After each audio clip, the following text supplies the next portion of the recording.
Well, hello once again, and welcome to Randall R. Sadler Stadium on the campus of Earlham College as we bring you the Hcac Baseball Championship. Great to have you with us. Beautiful day today as we get set for the number 1 seed Earlham Quakers at 28-12. They'll be hosting the number 3 seeded Lions of Mount St. Joe, coming in at 24-19. We welcome you to the Farm Bureau Insurance with Kevin Shear pregame show today. It is going to decide who gets the automatic bid to the NCAA Division III tournament. Earlham got here on the strength of their 4-3 10-inning win over Rose-Hulman in the opening round of this tournament. And then they beat Manchester yesterday by a final of 8-2. Meanwhile, Mount St. Joe had to come the hard way. They lost the opening day to Manchester 7-6. Then they knocked off Rose-Hulman 3-1 yesterday, came back in the second elimination game, and got a little revenge against Manchester, winning that one by a final of 4-2. If Earlham wins this opening game, they will be the champions. If they do not, we will play a second game scheduled for 3:30 this afternoon. When we come back on the Farm Bureau Insurance with Kevin Shear pregame show, we'll hear from Earlham head coach Steve Sakasitz. We'll get his thoughts. We'll get the starting lineups, and we'll get this one underway in just a few minutes. This is the HCAC Baseball Tournament Championship right here in Radio Troy Digital Sports. Getting a lucky break rocks, but no one can be lucky all the time. Which is why when it comes to your insurance coverage, luck should have nothing to do with it. So talk to Indiana Farm Bureau Insurance, the company that believes great coverage starts with care. A cost-free consultation offered to anyone, Farm Bureau client or not, that allows agents to get to know you better so they can help you prepare better. Indiana Farm Bureau Insurance. Stop knocking on wood. Questions about your coverage in Wayne County? Call 765-962-9548 and ask for me, Kevin Shear. Hi, this is Troy Darengowski of Radio Troy Digital Sports. There are plenty of places for me to get lunch or dinner, but there's only one Mancino's. In fact, I was just there for lunch the other day and had a delicious pizza grinder. That's just one of many choices I can get at Mancino's. How about a fresh salad? Several varieties of pasta, Mancino's Lights, or perhaps even an oven-baked spaghetti or maybe a pepperoni pizza. So when you're looking for a great lunch or dinner, make sure you choose Mancino's, 217 National Road West in Richmond. We'd like you to know why public power is important to you. In small towns and cities across America, locally owned public power systems like ours represent local people working together to meet local needs. Our only purpose is to provide an essential service at the lowest possible cost. This makes a big difference in rates and service, and all the benefits we produce at home stay at home. Richmond Power and Light, your locally owned electric utility. Together, we make powerful partners. Best One Tire and Service has been committed to our partners since 1948. With more than 250 locations in 26 states, Best One puts over 1 million tires on the road every year. Superior tires, expert service, competitive prices. Best One Tire and Service, where the best costs less. Hi, I'm Roger Clark with Best One of Richmond. Because Best One is one of Bridgestone's largest retailers, we offer exclusive Bridgestone savings. Visit us in Richmond to save on Bridgestone tires today. Stevens Championship Saturday. Just give me kind of your thoughts on what you guys have done this morning, routine and different. And I know that this is a big day for you guys. You've been there before. Talk about the day so far. It's been just like any other game, like we've done in this conference tournament, telling our kids that, obviously these are playoff games, but we're going to play them just like we do the regular season. There's an emphasis in each game being important in the conference season we have in the regular year, and same thing in the postseason. So if you change anything up, I think that gets kids out of the team. So we're doing the exact same thing. Our kids are loose. Our kids are ready to play. Obviously, there's excitement about a game like this today, but our kids are going to go out there and just play our game, and if they can do that, we'll have a good result at the end. You can really tell when I did not get a chance to see you guys last year, but you had to go through the losers bracket to get back to the championship game. You can see from yesterday how that can really wear a team down just getting back there. Absolutely. We were lucky enough last year to win our first game and then lose that second game and have to fight our way back to championship Saturday. Mouse done a great job. They lost the first day and then had to win 2 games yesterday not to be eliminated. So they're a good ball club. We've known that from day one. And, again, they're trying to get themselves in that second game and give themselves a chance to go to the NCAA tournament, the conference championship. We got to go out there just win one game today, and we're going to be regular. We're going to be postseason champion and go to the NCAA tournament, which our kids are excited about. You don't have to get your kids up for a game with us. Youngest players don't have to get up today. Our kids don't have to get up today. It's a great game.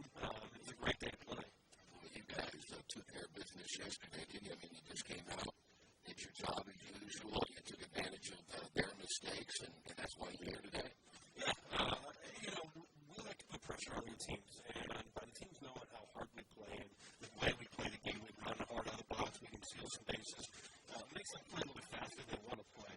And I think that's when you look at that inning where we were put a 4 spot up, it's because, we had 2 outs, but, we're running hard out of the box, we're putting the ball in play and making the next plays. And again, you give us a free opportunity, we're going to take advantage of that. We've done that all year. We able to run a little bit more yesterday on the bases, and I'm hoping to do a little more of that today. And we don't run a little bit back so far, and I want to keep that up. From a psychological standpoint, if I looked at your ball club and I thought, if we can keep them from running, we're going to have a really good chance of beating Earlham. They've stopped you, not totally, but they've slowed you down in the running department, yet they still can't beat you. That's going to be a psychological edge for you guys. Yeah, you're going to have to find ways to win, and, come playoff time, in baseball, when you watch some playoffs, you got a great hitting team, and they face a pitcher who shuts them down. Well, how do they find a way to win? Well, see, good teams find a way to win to do those things, and we have to do that. The first game when you get stolen base against Earlham, we found a way to win the extra game that we haven't played all year, But, the resiliency of this club, the leadership we have in this club with the seniors, the ones who have been there before, I mentioned to our guys, before the game today, talking about we were in Mountain Hill's dugout. The dugout they're in right now, we were in that last year in the situation that give us a chance. We got that second game, it's anybody's game at that point. They're playing no matter what it is to win a conference championship, and they're going to give us their best effort. We're going to do the exact same thing. Again, we'd love to win this in the first one, but if we have to go the second one, we're going to be as resilient as we can in the second game as well. The other nice thing about today is you have had plenty of rest. You got your game done pretty early yesterday, and as you said, that was kind of one of the strategies is to getting that first game out of the way. And you have over 24 hours, or I should say just a little over 24 hours to rest and get ready for this one. Yeah, and Mount obviously is throwing some guys, and they're going to have everybody available. I can promise you that. But just like in the conference, we play 3 game sets on the weekend. This is their 4th game. This will be our 3rd game, so they play a little bit more than us this weekend. But I expect them to still have energy. I mean, again, games like this, you don't have to get yourself up. It's already exciting about that part of it. So they just got to go out there and understand that they're going to be. They're going to want to fight as hard as they can. They've not played well against us here recently, and but again, if we keep doing what we're doing, they've got to do something to stop us from doing what we've done. And I really only think right now the way we get beat is by beating ourselves. That's the other point is they have not had success against you, not just here, but even there. So you beat them, I don't know how many times in a row. That's got to be a factor, too. They've got to think at some point, are they ever going to be able to beat you guys? Yeah, I mean, honestly, I don't want them thinking about how they do that. In our case, we want our guys to think it's all out right now, and we don't worry about that stuff in the past because that has nothing to do with today. But, I mean, again, they've got to come here, play us at our place, have to beat us here twice to possibly get this thing. And again, in our case here, if our kids go out there, play the way we're playing, stay confident, we're going to have a good chance of it. I talk about pitching today, and we've seen in this entire tournament that pitching is shut down good hitting at times. What do you expect for you guys today? We were having Colin Grady. He's going to throw this one for us. We're going to obviously play to win this one. We'll have everybody available in both games. We have to get that second game, and we have a lot of guys that are fresh because we haven't had to use many bullpen guys this weekend the way our starters are thrown for us. And, Colin's thrown really well in his last 3 starts. Anderson gave up only 3. When he played Transylvania, he gave up 1 earned, and when he played Hanover, 1 earned. So he's pitched really well. I want him to be in the strike zone just like everybody else, be aggressive against their hitters, and make them put the ball in play against us and make our defense, allow our defense to make plays for them. Big thing for him is let's go as deep as he can, and let's get that back into our bullpen. Let's get to the Tances, Miller, and Chapman, as I like to call them, of the HCAC of our guys they have back there. Let's go see what we can do. And the way Kyle threw yesterday, I expect Kyle to do the exact same thing. He's been out there, he's had a bunch of starts. There's nothing different with this today's start than what we have in our starts. Again, relax and be aggressive. Athletes, coaches, or team representatives will. All right, Steve Saka sits and certainly very confident going into this one here today, and should be as the Quakers come into this contest hitting at .316, and they're going to be up against a guy, Mike Hilliard, who they've seen already this year, 1-3 on the year with an ERA 5.28. He'd mentioned Colin Greavy, and he has pitched well in the second half. He is 3-1 with an ERA 5.56. Let's go and get the starting lineups for this one here today. We're going to start with Mount St. Joe, as the Lions come in here at 24 and 19 on the year. They're going to go with Matt Hoffman. Hoffman, the shortstop, he'll be leading things off. And again, it'll be Drew Werner batting second and third base. Roman Rothwell hitting third at first base. Nathan Hunter will hit cleanup in left field. Simon Schaefer hitting fifth, the second baseman. Garrett Hogan hitting sixth and DHing. Darren Sackett batting seventh and catching. Nick Browning hitting eighth in right field. And Kyrie Hawkins will be hitting ninth. He'll be in center field. And again, Mike Hilliard going today at 1 and 3 with an ERA of 5.28. So it'll be Hoffman, Werner, Rothwell, Hunter, Schaefer, Hogan, Sackett, Browning, and Hawkins. Quakers will go with Colin Greavy. We'll talk about him in more detail coming up in a couple of moments. Here's how the Quakers line up today. Nothing different than what we've seen over the last several games. Nate Lynch will lead things off. He'll be in center field. Matt Barger batting second at second base. Brandon Laird hitting third, the shortstop. Eric Elkis, the cleanup hitter, at first base. Addison Robertson hitting fifth and DHing. Cody Krumloff batting sixth and catching. Danny Dopp will bat seventh, and he'll be playing third base. Isaiah Shake hitting eighth in left field, and Kendall Baker hitting ninth in right field. Colin Greavy 3-1 with an ERA of 5.56. But again for the Quakers, it's Lynch, Barger, Laird, Elkis, Robertson, Krumloff, Dopp, Shake, and Baker.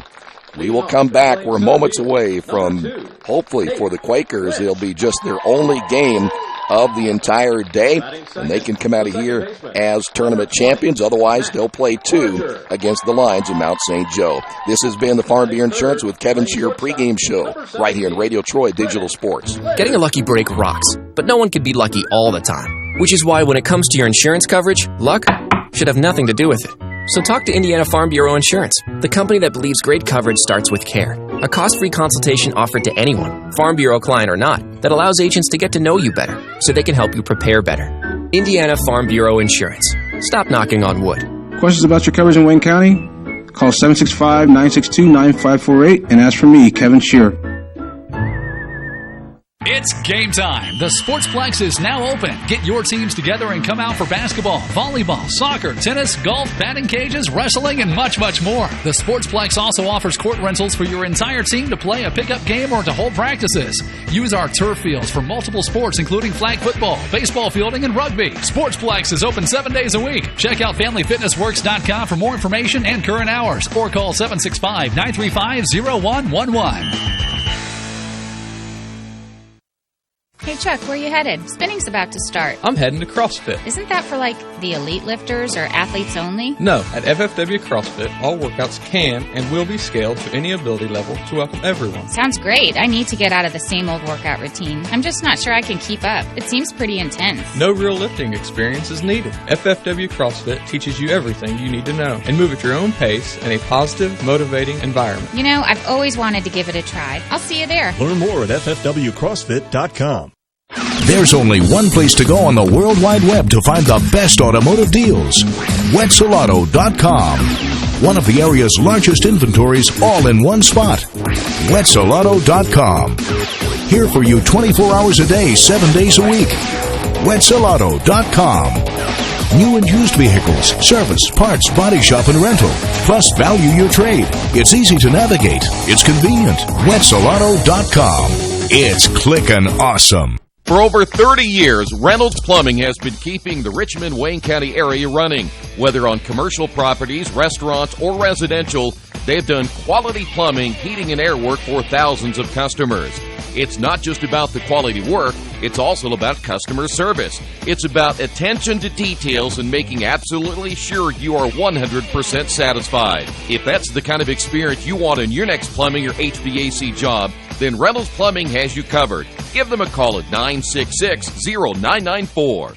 Are new cabinets on your wish list? Visit the new Georgia Direct showroom and see the great variety of cabinets on display in a modern setting. Georgia Direct carries quality craft-made one cabinets, and the new showroom has plenty of styles and colors on display. In Richmond, craft-made one is only available at Georgia Direct, where the designers are always on hand to help create a custom kitchen for your home. Visit Georgia Direct's new showroom on 40 East, next to Red Lobster. You'll love what you see, and you'll love the savings at Georgia Direct.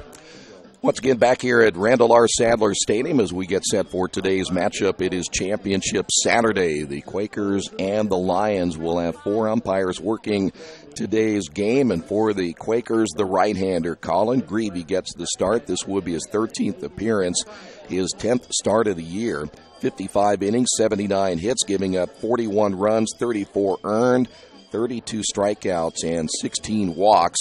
He is 3-1 on the year with an ERA of 5.56. And this is a Mount St. Joe team again who now they're starting to play well. They again win 2 games yesterday. The question is, what will they have left in the tank for today? Because as the Quakers knew going into last year's tournament how difficult it is to come back in the loser's bracket, and then you got to beat a team twice.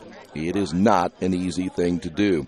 But they'll be led by a pretty good hitting lineup, though they have not hit very well in this tournament. Neither, in fact, you look at all the teams that we have seen, the 4 teams, no one has really stung the baseball like the numbers had shown during the regular season. So we'll see if they will pick all of that up here today in the championship game one way or the other. Again, the winner will get the automatic bid to the NCAA Division III baseball tournament. We are ready to go, and it's going to be a beautiful day. Temperatures will get into the 70s today. We're going to have plenty of sunshine and hopefully some good baseball. Great to have you with us. Matt Hoffman will lead things off. It'll be Hoffman, Werner, and Rothwell. Leading off for the Mount St. Joseph Lions, the shortstop, number 9, Matt Hoffman. Hoffman at 307, a home run, 16 runs driven in. Hoffman against the Quakers this season has gone 2 for 9 with a couple of runs scored. Quakers have won 10 straight against the Lions.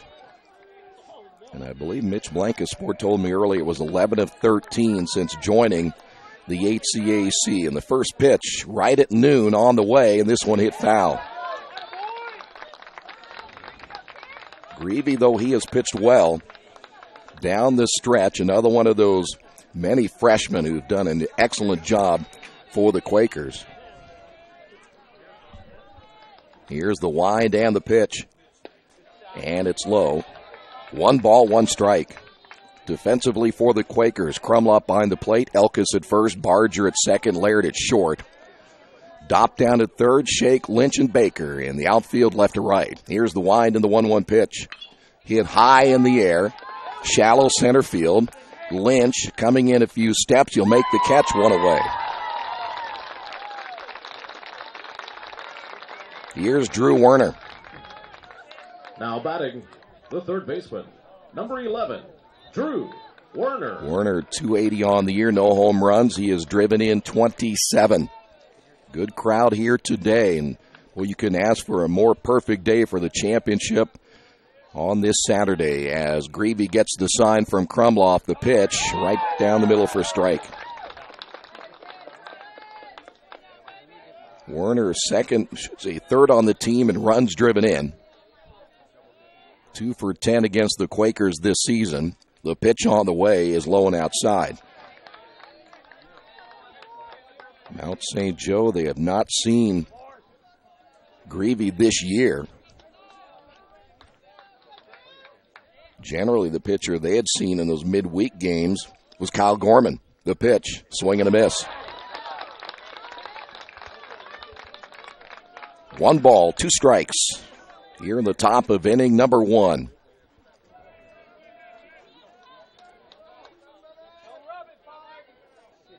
If you look at these freshmen and how better they have gotten throughout the year, it's quite a development that the Quakers coaching staff has done with these young arms. That pitch in the dirt, 2 balls, 2 strikes. It isn't just Greavy. You go back to the progress of Kyle Gorman, 7 wins in his freshman year. Jordan Christian, he went 3-0. And, of course, Spencer Owen with an ERA of 1.21. Another fly ball, center field. Lynch is there, makes the catch, 2 away. That'll bring up Roman Rothwell. Now batting, the first baseman, number 23, Roman Rothwell. Rothwell, 344 on the year. 3 home runs. He has driven in 28. Center fielder Lynch shaded a little bit toward left field. Here's the wind and the pitch. And that's a strike on the inside corner. Key again today, get ahead of the hitters, and that's what Greavy has done thus far here early in this one. Here's the 0-1 pitch. Check swing. Elkis will flip on to Greavy, and a 1-2-3 inning for the Quakers.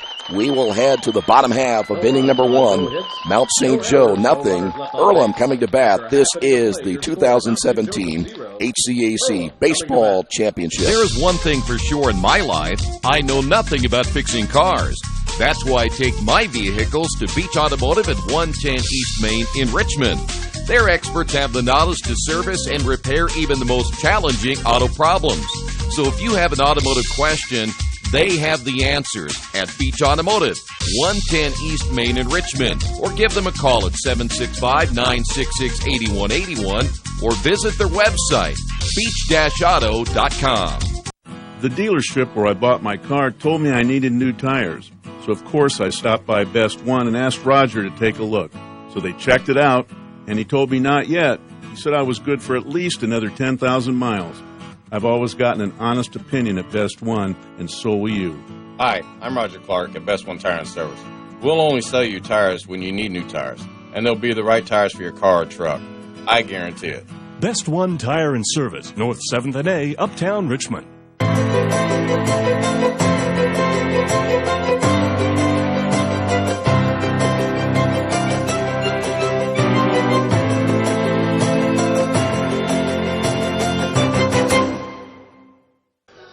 Quakers will face a left-hander in Mike Hilliard, a young man they know very well this year. Hilliard coming in on the year, making his 11th appearance, his 6th start. 15 1/3 innings, giving up 21 hits, 15 runs, 9 earned. He has 11 walks, 16 strikeouts. He's 1-3 on the year with an ERA of 5.28. And he has been the middle week pitcher, starting pitcher all year pretty much for the Lions, and I think the Quakers have at least seen him all 3 times, and if not beaten him all 3 times, they have at least beaten him twice. So they are very familiar with what they see in Mike Hilliard coming into this one. It'll be Lynch, Barger, and Laird all due up for the Quakers here in the bottom half of inning number 1. Boy, Nate Lynch still holding on to that batting average at .418. For the Earlham Quakers, the center fielder, number a home run, 31 runs driven in. Nate with 46 stolen bases. This year against Mount St. Joe, he is at .364. So here we go, bottom half of inning number 1. We'll set the defense for you for Mount St. Joe in a moment. Hilliard looking in to Sackett, his catcher, the left-hander's first pitch, as he has that high leg kick, and the pitch is in there for a strike. Sackett back behind the plate. Rothwell at first, Schaefer at second. Hoffman is at short. Werner at third. Hunter, Hawkins, and Browning in the outfield from left to right. Here's the wind and the 0-1 pitch, and this one hit well into center field, base hit. And this is where the Quakers can get things going, as you know. Here's Matt Barger. Now batting, the second baseman, number 20, Matt Barger. Well, the question is, can Mount St. Joe stop Earlham from running? Now, the Quakers have not run in the first 2 games the way we have seen them run all season long. Earlham coming into this one with 147 stolen bases on the year, but so far just 2 in the first 2 games of this tournament. So now Hilliard will have to keep the runner close at first base, and you see him dancing over there, and he will do that a lot as that one is fouled away. Nate Lynch will continue to get the attention, as will Barger, Laird, and Kendall Baker, all in double figures in stolen bases. Barger, 321 on the year, 3 home runs. He has driven in 23.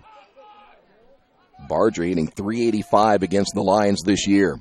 The stretch by Hilliard and the pitch on the way. This one hit to right field. Browning going back a few steps, and he almost misplayed it. He reaches up and makes the catch. Retreating back to first base will be Lynch, and there's one away. Now batting. Here's Brennan Laird. Shortstop, number 17, Brennan Laird. Brennan at .327, 3 home runs, 44 runs driven in. He has 34 stolen bases. Brennan hitting just .273 this year against the Lions. Quakers 18-3 at home this year. As Hilliard comes set, checks the runner at first, and will throw that way.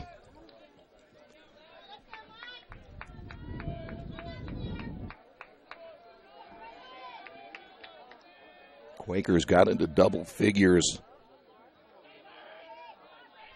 in the hitting department against Manchester. Here's the pitch. It's outside, 1 ball, no strikes, and they took advantage of the 5 errors by the Spartans yesterday morning. 1-0 to Laird. Stretch by Hilliard, and again a throw to first. Well, now they've got his attention. Speaking of Nate Lynch, you get Lynch in the scoring position. You look at those guys behind him. Laird, 44 runs driven in. Elkus, 51. They'll do the rest of the job. Here's the stretch, again by Hilliard, and another throw to first. You talked to Coach Hcac, and we did in the pregame. If you listen, his message basically is always, we're going to see what they can try to do to stop us. And so far, at least 28 times, that has not happened this year. The stretch by Hilliard, and again a throw, 3 straight to first base.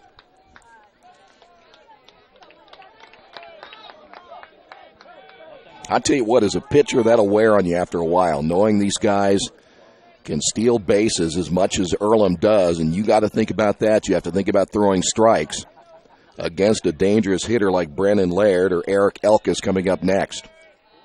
The stretch again by Hilliard, the check of the runner at first. This time he comes home, and that pitch way outside. No throw to first. Almost looked like a pitch out that time, the way that Sackett came out from behind the plate. 2 balls and no strikes. Laird is going to be one of those guys. He will take a lot of pitches at times, and he is one of the all-time leading walk hitters in the history of Earlham College, so he'll take some pitches. The stretch again by Hilliard, and a throw to first.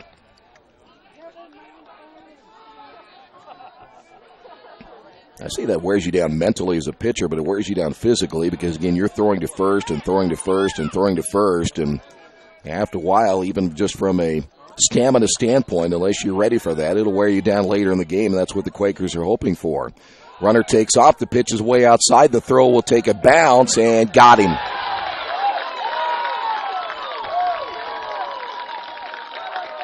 So Lynch thrown out trying to steal. The crowd for Mount St. Joe, they like that. That's a pretty good throw by Sackett, and now 2 away. 3 balls and no strikes now to Brennan Laird.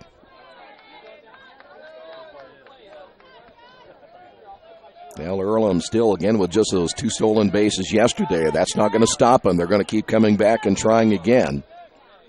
As Hilliard now from the windup, here's the pitch on the way, and it's outside for ball 4, and it'll begin right here again. Hilliard giving up his first walk. First baseman, number 19, Eric Elkus. Here's Elkus. Elkus, .341 on the year, 8 home runs, and 51 runs driven in. Final series of the year against Hanover, he went opposite way twice for 2 home runs, and then hit a bomb into left field, 3 home runs in that series, and he has his bat back once again. The stretch by Hilliard, and the pitch on the way is hit foul. Good cut by Elkus. No balls and a strike. Elkus He's hit .308 this year. The one to watch will be Cody Krumloff. He has swung the bat well against this Mount St. Joe team this season. The stretch by Hilliard and a throw to first.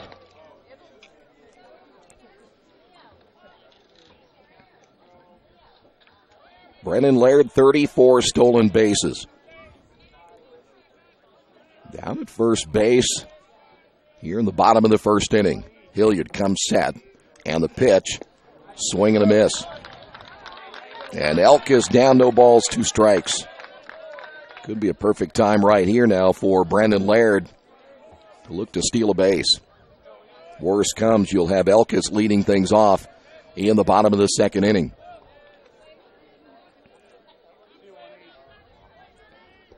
Hilliard gets the sign from Sackett, comes set, checks the runner at first once again. The pitch on the way, and it's way outside, gets away from the catcher Sackett. That'll be a wild pitch. And now the Quakers have a man in scoring position here in the bottom of the first inning.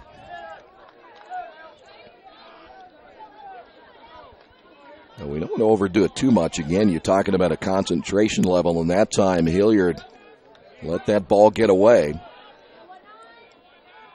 See who's going to guess right in this situation. Elkis, Hilliard. And Hilliard, a long look in to get the sign. Now looks back at the runner at second base. The pitch on the way, high and outside again. 2 balls and 2 strikes.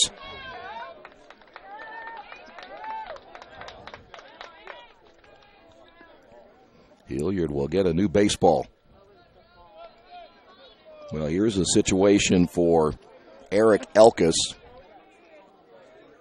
Leads the team in runs driven in with 51. Let's see if he can get 52 or 53 right here.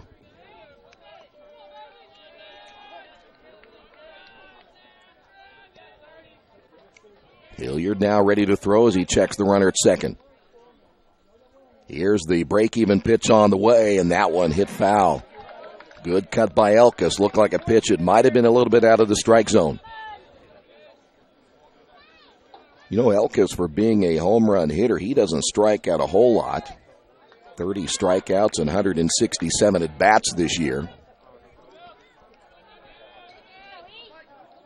The stretch once again by Hilliard. Here's the pitch. And he blew it by him. Quakers get a man on here in the first inning. We will head to the top half of inning number 2 on the Wesley Bates Wealth Management scoreboard. No score. Some people are born lucky. Other people take luck into their own hands, avoid stepping on sidewalk cracks, and wouldn't dare walk under a ladder. But whether you were born with luck or make your own, when it comes to your insurance coverage, luck should have nothing to do with it. So talk to Indiana Farm Bureau Insurance today or visit them online at infarmbureau.com to purchase an auto policy. Indiana Farm Bureau Insurance. Stop knocking on wood. Questions about your coverage in Wayne County? Call 765-962-9548 and ask for me, Kevin Shearer. Hi, this is Troy Argowski of Radio Troy Digital Sports. There are plenty of places for me to get lunch or dinner, but there's only one Mancino's. In fact, I was just there for lunch the other day and had a delicious pizza grinder. That's just one of many choices I can get at Mancino's. How about a fresh salad? Several varieties of pasta, Mancino's Lights, or perhaps even an oven-baked spaghetti, or maybe a pepperoni pizza. So when you're looking for a great lunch or dinner, make sure you choose Mancino's, 217 National Road West in Richmond. We will head to inning number 2. No score after the first. Championship baseball being brought to you by Richmond area Subways. Each day of the week, you can get a different 6-inch sub with no artificial flavors or colors, just $3.50. Saturday, it's the Black Forest ham. Sunday, the meatball marinara. And Monday, the sweet onion chicken teriyaki. Treat yourself at Subway. 4 locations in Richmond and Hagerstown. Subway. Eat fresh. Leading off the second inning, Nathan Hunter. Joseph. The left fielder, number 6, Nathan Hunter. Hunter, 325 on the year, 5 home runs. He has driven in 30. Hunter has a home run in this tournament. He drove that one to right field. Here's the pitch by Greavy. In there for a strike.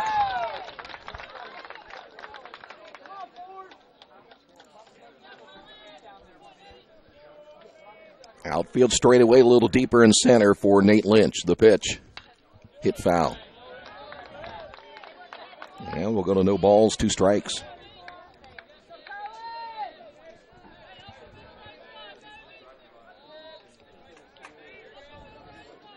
Hunter, Schaefer, and Hogan now for the Lions here in the top of inning number 2.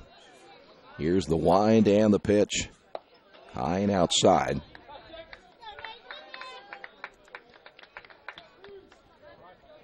Here at Randall R. Sadler Stadium, 310 down the left field line with Earlham Monster, 375 in the alleys, 390 dead center, 325 down the right field line.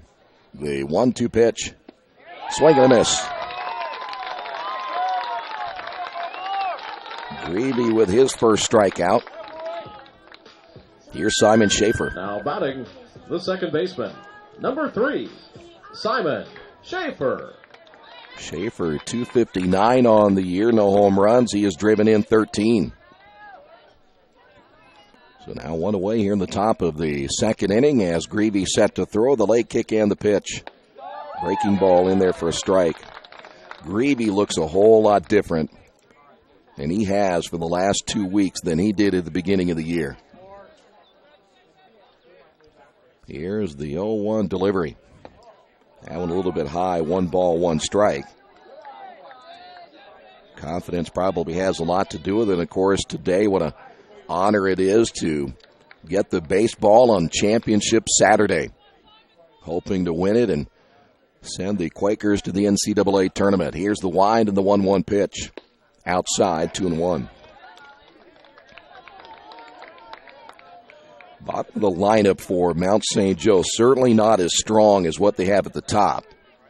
Schaefer, 259, Hogan at 314, Sackett at 315. Here's the pitch on the way. That's a strike. Browning at 281, Hawkins at 287. Hawkins hasn't had as good of a tournament, I'm sure, as he hoped so far from the hitting department. 2 balls, 2 strikes. Now to Schaefer. The pitch on the way, popped him up. That'll be Barger, the second baseman. There's 2 away. Here's Garrett Hogan. Now batting, the designated hitter, number 15, Garrett Hogan. Hogan again at 314, a home run. He has driven in 6. Good start for Colin Greavy, set down 5 in a row, and he's set to throw again. The pitch is a strike. Good fastball. Good movement on the outside corner.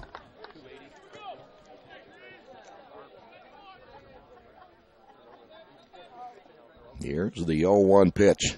Breaking ball, popped him up as well. Shallow center. Going out will be the second baseman Barger. Lynch coming in. It'll be Lynch making the catch, and the Lions go down in order here in the second inning. We head to the bottom half of inning number 2 on the Wesley Bates Wealth Management scoreboard. No score. It takes a lot of pieces working together to run a successful business in today's world. One big piece is your connectivity, powered by your internet. For local businesses in Richmond, you have options for who provides your internet. When deciding who to go with, you need to look at Parallax Systems, fiber optic packaging for your benefit. Speed, reliability, and local service, you get it all with Parallax Systems, a division of RP&L. Visit online at parallax.ws or call 962-3770. Hello, my name is Kyle Schwarzkopf. I'm the manager of Kyle's National Road Auto in business in Richmond since 1979. We employ ASE certified technicians, and we have over 80 years of experience. We work on all domestics and most European and Japanese cars. Give us a call at 966-1555. Kyle's National Road Auto Service. My name is Kyle Schwarzkopf, and I approve this message. Students, you'll love what your alumni office can do for you. Take advantage of career and networking opportunities on campus each year and learn about the support available to you following graduation at earlham.edu/alumni. We will head to the bottom half of inning number 2. Robertson, Krumloff, and Dopp. Boy, great crowd here today. They added extra seating for the tournament, and they are full. Hitter, To the point now, it's pretty much standing room only. The hill is full down the right field line. There's even fans sitting in the outfield underneath the scoreboard. Robertson, he's had a good series this year against Mount St. Joe. 333 in the 3 games played. He's driven in 6 runs. He comes in today at 264. 3 home runs and 22 runs driven in. So Hilliard back in for his second inning after he got out of trouble in the first. And the left-hander gets the sign from Sackett. And the pitch on the way, swing and a miss.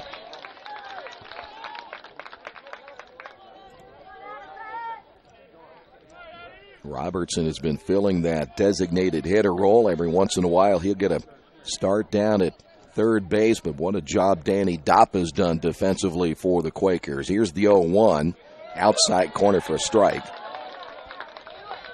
And it's now 0-2.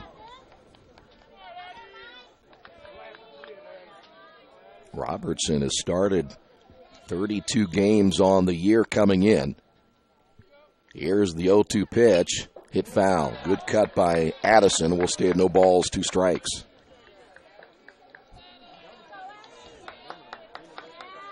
Earlham, by the way, has never won the HCAC tournament. Made the championship round last year before losing to Rose 7-6 in extra innings in that championship round. That pitch is high and outside. And we'll go to 1 ball, 2 strikes. Quakers have a 4-4 record now in the HCAC tournament. This is their 3rd straight year they've qualified and the first time they've had a chance to host. Here's the 1-2 pitch on the way, and it's outside. Tried that backdoor curve. And it'll be 2 balls and 2 strikes.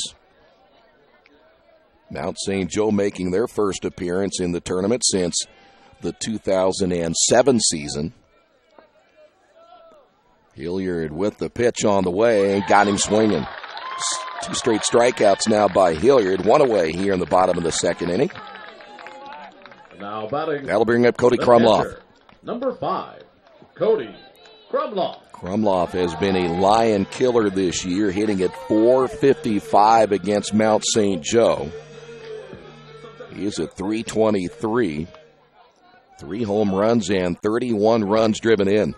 But again, that .455 average, by far the best of any of the Quaker hitters against the Lions this season. Hilliard gets the sign, the pitch, it's outside. And a lot of those hits coming against Hilliard, the left-hander. 1 ball, no strikes. And there are just some pitchers you love to see, and right now, for Cody Krumloff, it's Hilliard. Pitch is outside, 2 balls, no strikes.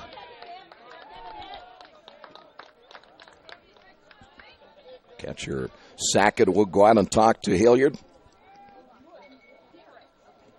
The other question you come up with for Mount St. Joe is they used a few pitchers getting here, so what will they have left in their bullpen? I'm sure those guys will say they can throw if they have to, but how effective they will be.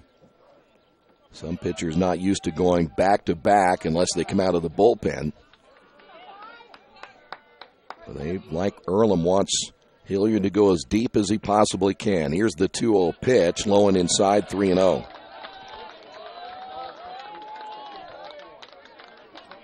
We mentioned the Quakers have beaten Mount St. Joe 10 straight.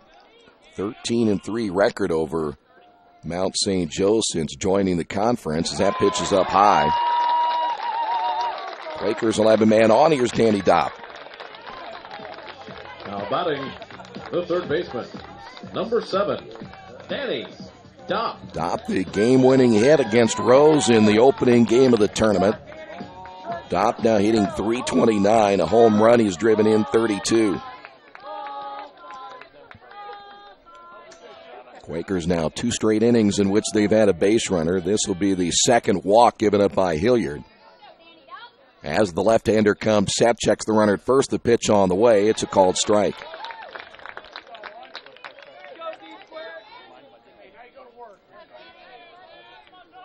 Hunter straight away in left. Hawkins in center. Browning in right for the right-handed hitting Danny Dopp. Stretch by Hilliard. Check the runner at first and the pitch. That's low for a ball. 1 ball, 1 strike. We mentioned Dopp filling in down at third. He's a converted catcher, and he has filled in extremely well. The stretch once again by Hilliard. And he'll come home with the pitch, and that one is hit foul. Another good cut by Dopp. We've seen the Quakers swing the bat well. Of course, Lynch led things off with that base hit. Laird had a pretty good at bat as well before he walked. Elkis had a couple of good cuts and eventually struck out. Robertson struck out. Krumloff down at first. Here's the stretch and the throw to first. Krumloff isn't known as a stolen base threat, but Cody again, 3 stolen bases in 4 attempts. Probably not the best of situations right here. But he's got a pretty good lead down at first base, held on by Rothwell. Hilliard comes set, the pitch on the way. This one is hit into right field. That's going to hang in the air, and coming over is Browning to make the catch. And there's 2 away. Now batting, the left fielder. Here's Isaiah Shake. Number 33, Isaiah Shake. Isaiah 319 on the year, no home runs and 22 runs driven in. Isaiah looking for his first hit against Mount St. Joe in 11 plate appearances this year.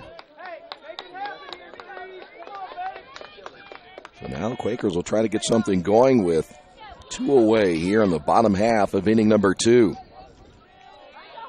We have seen several times in this tournament teams getting a good rally going with 2 outs. There's a swing and a miss. Boy, in tournament time, too, everything magnified a little bit more, and sometimes you have a tendency to press a little bit more, and this is still a veteran-laden Earlham team, but scattered with some players who have not played in the championship game of a tournament like this. Here's the 0-1 pitch, and it's low for a ball. The count is even at 1 ball and 1 strike. Light breeze blowing from left to right. Other than that, a few high puffy clouds. We've got a beautiful day here today. Couldn't ask for anything better. The stretch by Hilliard. The pitch on the way. It's outside. Kendall Baker on deck. Kendall, couple of hits yesterday against Manchester. Had a stolen base and talked with him a little bit after the game, and he knows as well as anyone he's surrounded, like everybody in this lineup, by some pretty talented hitters, and he had those 2 hits yesterday, which was big. That pitch high.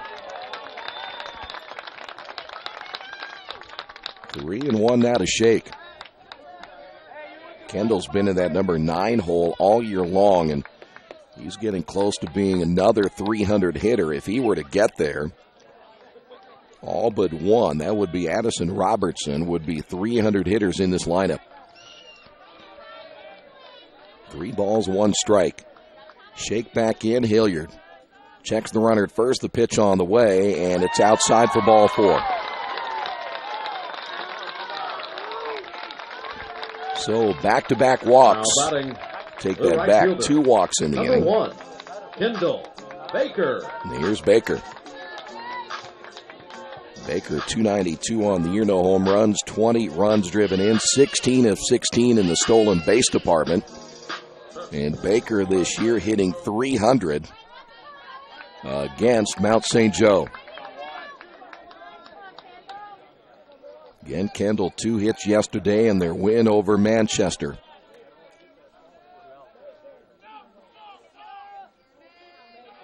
Hilliard gets the sign. Runners will get their leads at first and second. Here's the stretch and the pitch on the way, and it's outside for a ball. Nate Lynch, the other left-handed batter in the lineup, picked up a base hit at the top of the order. He's standing on deck.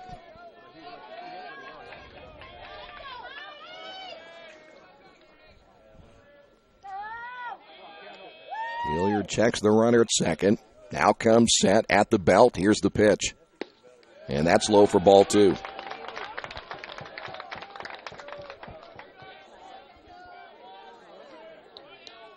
And we will have a visit to the mound now as the pitching coach making his way out. They're going to talk with Hilliard, and we want to remind you that HCAC Championship Baseball being brought to you by Harrington Oak Insurance. At Harrington Oak, they spend every day working to make our community better, safer, and more enjoyable because their focus is on insurance, and that's it. They're on top of industry changes and are a one-stop shop for all your insurance needs, whether it's business, personal, life, or health. That's why when it comes to protecting you and what's important to you, Harrington Oak insures it. Give them a call at 962-9502 or go to their website at harringtonoak.com. Meeting is over with Hilliard.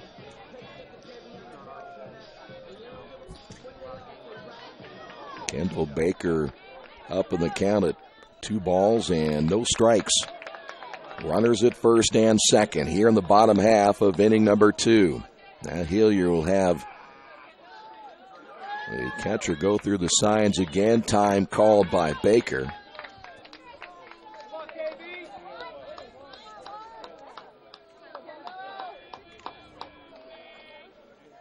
Baker back in. Hilliard looks into Sackett. And last couple of at-bats, he's looked in there quite a bit, so time called again as the two can't get their signals together.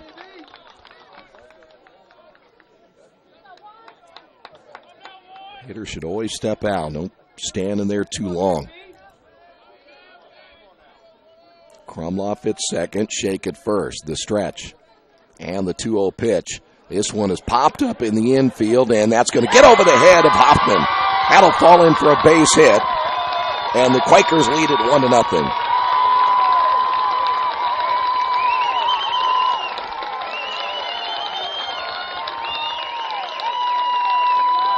Now batting. Runner is now at first and third. Number 2, Nate. Boy, Baker got that one just over the shortstop's glove. As Hoffman went back on it, he might have mistimed that reach as well. So the Quakers get on the board first. Runners at first and third. Baker with his 21st RBI of the year. 16 of 16 in the stolen base department. And he now stands down at first base. Nate Lynch singled in the first inning. The stretch by Hilliard. The pitch on the way, and this is grounded toward Hoffman. He'll take it on the hop, flip onto second base. They'll get the force of Baker, but the Quakers get on the board first. We head to the top of inning number 3 in this 2017 HCAC championship game. Earlham on top of this one, 1-0. Summit Computers in Richmond is a full-service computer manufacturing and support company founded in 1997. They partner with businesses and individuals to provide computer systems, hardware, service, support, and design services. They also provide web hosting, high-speed wireless internet, network design, and much, much more. Summit Computers, the official provider of RadioTroy.com. I am your physician. I am your caregiver. I'm your spiritual support. I'm here to help you be independent and achieve your optimal health. But I am also a cancer survivor. I am living with diabetes. I am a chef. And an artist. I am your neighbor. I am the face of Reed Health. I am the face of Reed Health. I am the face of Reed Health. I am the face of Reed Health. I am the face of Reed Health. Reed Health, right beside you.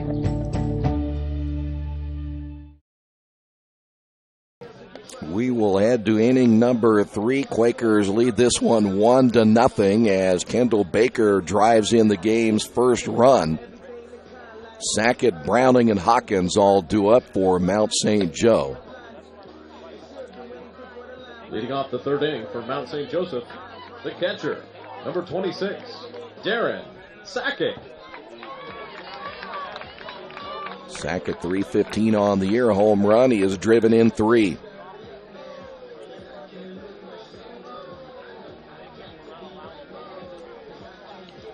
So So far for Colin Greavy, he's gone 2 innings and no base runners yet for the Lions.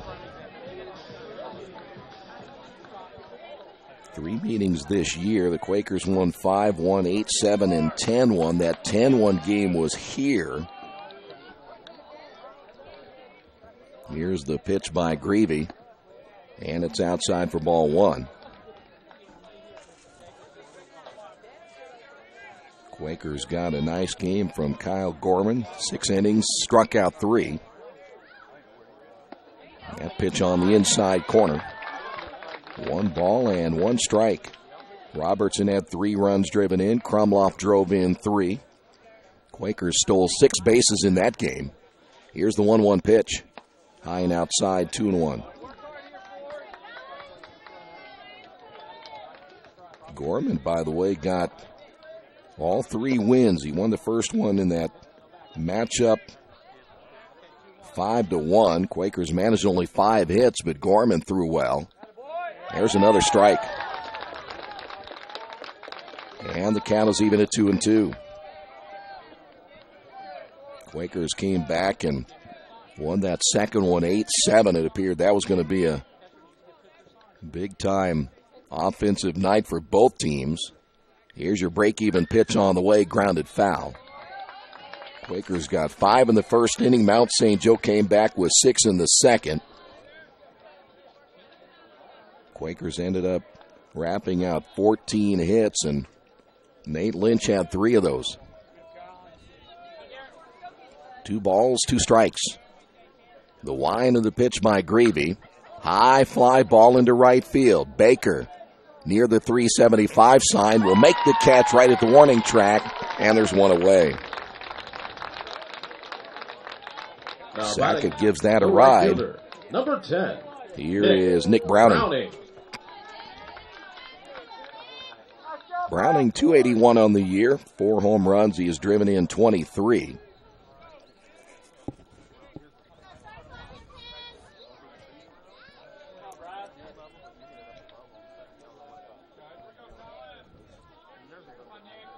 Now for Greavy, he has retired 7 in a row to start this game as Browning steps in. The first pitch, grounded in the third baseman. Doppel snagged that one, throw to first. Nice play. Well, we just talked about Danny Dopp and the job he has done defensively at third base. A well-hit ball that time by Browning. Here's Kyrie Hawkins. Dopp again. You hear Sack talk about it. They recruit baseball players, guys that can play anywhere, and that's why you see so many players that can convert to another position and play it well. As Hawkins showing bunt, that pitch in there for a strike. Hawkins, 287, a home run. He's driven in 19. Greavy gets the sign, the leg kick and the pitch. Swing and a miss. If I'm not mistaken, Hawkins has struggled in this tournament so far. He is 1 of 11 in the 3 games. Make it 1 of 12. No runs on no Another hits, big no inning errors, for no runners left on Colin base. Greavy. After 2.5 We innings, will head to your the bottom score, half of inning number 3 on the Wesley Bates Wealth Management scoreboard. Quakers lead this one 1-0.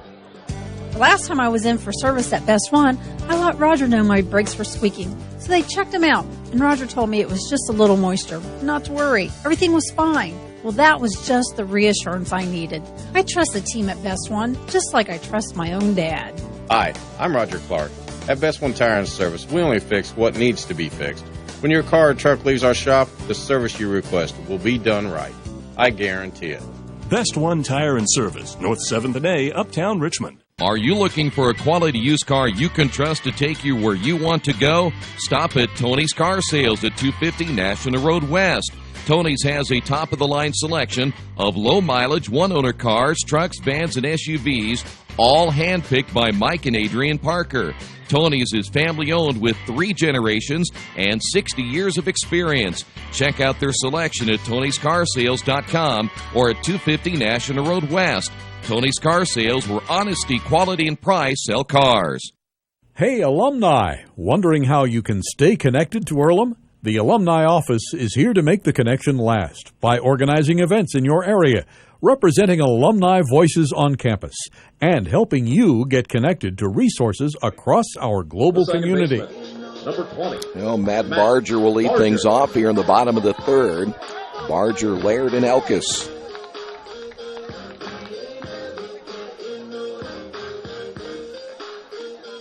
Barger flew out his only time up back in the first inning as he flew out to right field. Quakers 2 base hits, lead it 1-0.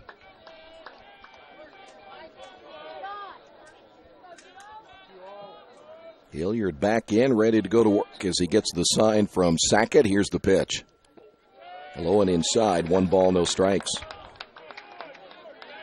Talked about the success that Matt Barger's had against Mount St. Joe this year, .385. That is the second best average, right behind Cody Krumloff.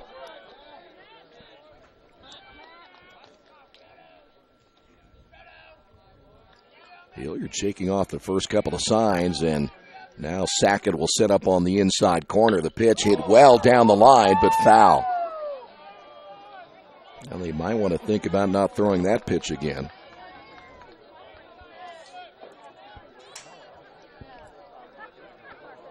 I think it's about Barger. He's a pretty good hitter on that inside from about the middle of the plate in. So now let's see if Hilliard will try. They're going to try to go there again. Here's the 1-1 pitch, swing and a miss.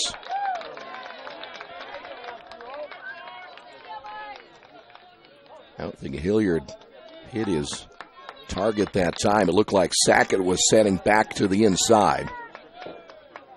1-2. It's Hilliard. Ahead in the count, set to throw. Here's the pitch. Outside, 2-2.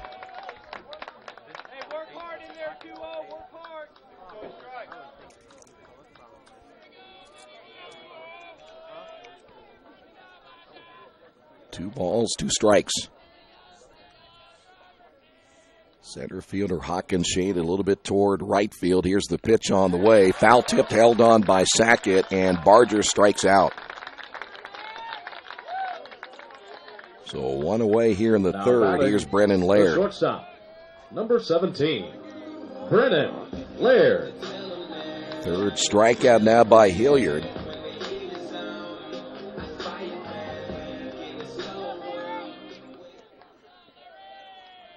Brennan walked his only time up in the first inning.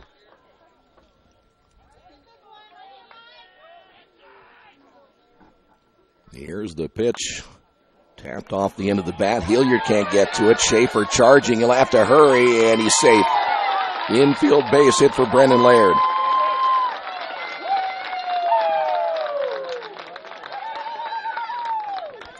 Now batting. So now the Quakers a man on here in the third. Eric. Here's Elkis.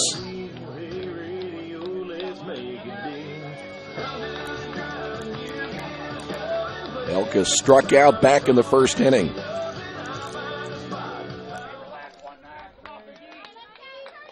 Laird, 34 stolen bases on the year, standing down at first. The stretch again by Hilliard. And he'll throw to first.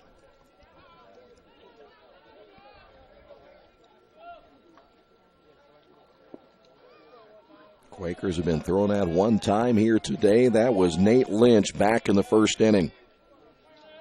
Still just 2 stolen bases in this tournament. Hilliard again will check the runner first, and the runner takes off. This one swung on and hit foul. Elkis, a good cut right there, and Brandon Laird had a pretty decent jump down to first base.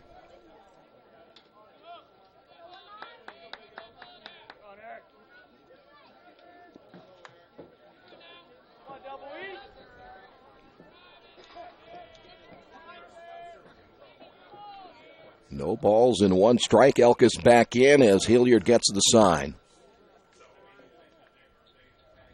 Left-hander will check the runner, and this one hit well. Back up the middle, base hit. Laird heading to third as Hawkins comes up throwing, and the throw's off the mark, and then heading to second on the throw will be Elkis. And the Quakers have runners at second and third, one out.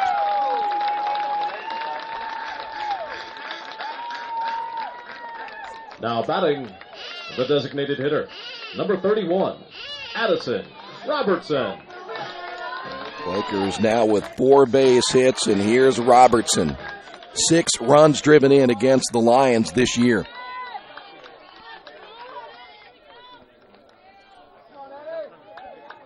Robertson struck out back in the second inning.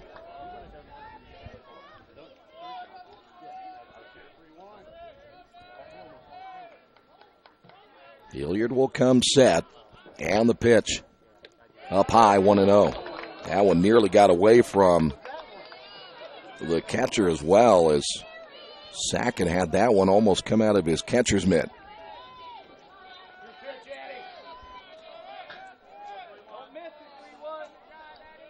One ball, no strikes. Laird down at third. Elkis at second base. The stretch again by Hilliard. Here's the pitch on the way, and it's in there for a strike.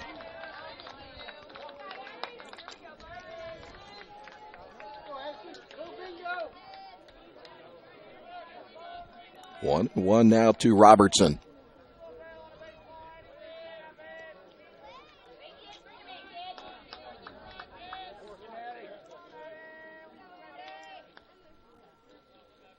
Here's the 1-1 pitch on the way, and that one is swung on and missed. And Robertson now down in the count at 1-2.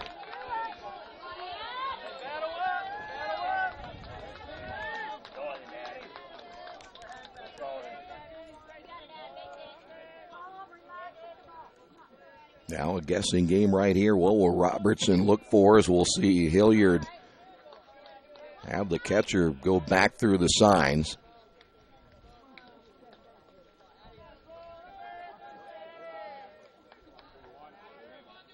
Hilliard again will come set, checks the runner at third. Here's the stretch and the pitch. Way outside. 2 balls, 2 strikes.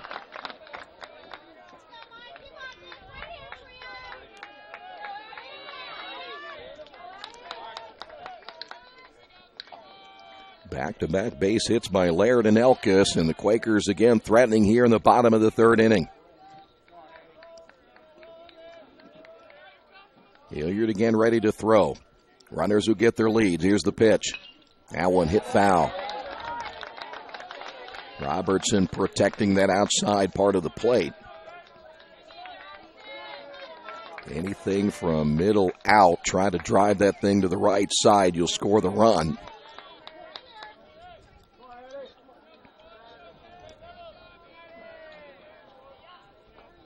Two balls and 2 strikes. Hilliard again will come set. And the pitch. High and outside for ball 3. Well, now you know if you're Robertson, you should get something pretty good to hit right here.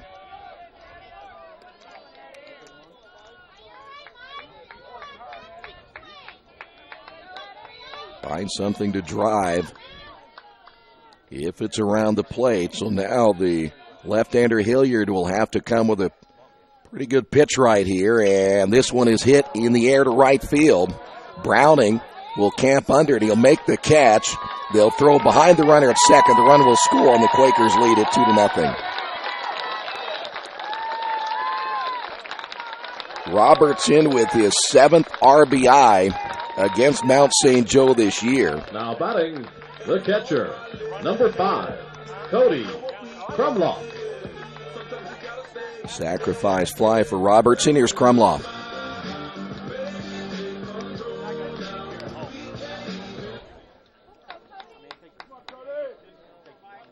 Hilliard, the left-hander, was backing up that throw in case it came to the plate, tying his shoe, so he's back and ready to throw.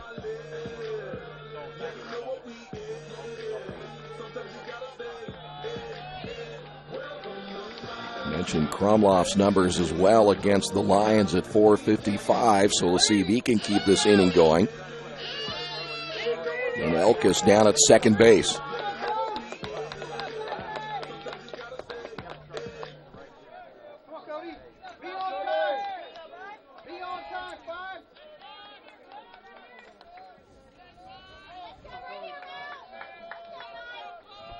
Hilliard will check the runner at second. Here's the pitch.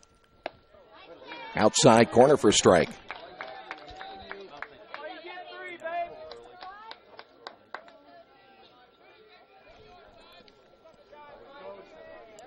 Cody walked and scored in the second inning. Hilliard with the pitch. That one gets away from the catcher. That'll be a wild pitch.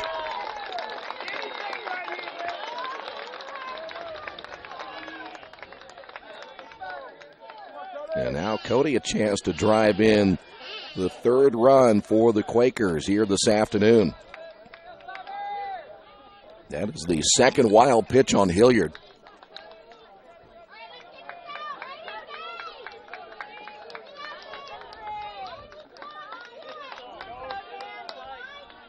One ball, one strike. Runner at third, 2 away here in the bottom of the third. The stretch again by Hilliard. Here's the pitch. Way outside again, and when he misses bad.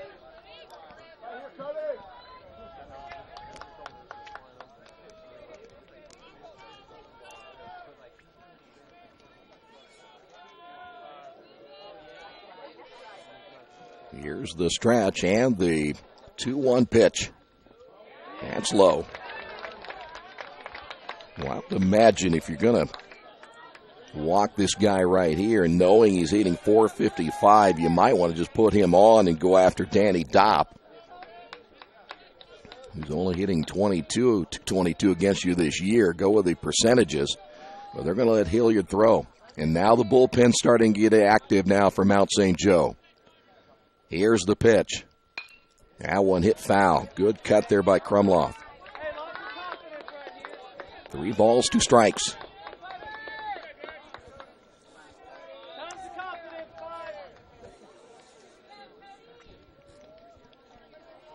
This is exactly if the Quakers can get another run right here. They want to chase the starter and then go after that Mount St. Joe bullpen. 3 balls, 2 strikes. Runner at third, the stretch. Here's the pitch. And that one is hit toward the third baseman, Werner. His throw to first in time. The Quakers pick up another run. We head to the top half of inning number 4 on the Wesley Bates Wealth Management scoreboard. Quakers on top of this one, 2-0. Earlham. Hey, this is Steve, and out of Jiffy Lube the other day, a customer came in and said, Steve, this was my 100th oil change on this car, and you've done them all. Hi, my name is George Farrell, and I've been coming to Jiffy Lube for over 14 years. I recently just had my 100th oil change. I'd like to thank Steve Funkhauser and his staff for the great service that they've provided me over the years. Thank you to all, and I would recommend anyone to come to Jiffy Lube to get their car serviced. Jiffy Lube, #1 in customer satisfaction for a reason. Getting a lucky break rocks, but no one can be lucky all the time. Which is why when it comes to your insurance coverage, luck should have nothing to do with it. So talk to Indiana Farm Bureau Insurance, the company that believes great coverage starts with care. A cost-free consultation offered to anyone, Farm Bureau client or not, that allows agents to get to know you better so they can help you prepare better. Indiana Farm Bureau Insurance. Stop knocking on wood. Questions about your coverage in Wayne County? Call 765-962-9548 and ask for me, Kevin Shear.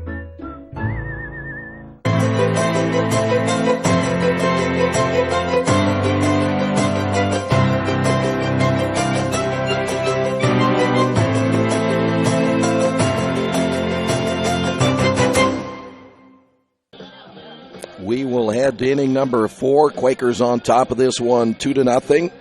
Hoffman, Werner, and Rothwell all due up for the Lions. We'll go 1, 2, and 3 in their order. Well, this game not a whole lot different from some of the others we have seen. The majority of these games in the tournament. Leading off the 4th inning for Mount St. Joseph. Just from a standpoint, we haven't seen a ton of offense. Number 9, Matt Hoffman. Hoffman flew out his first time up.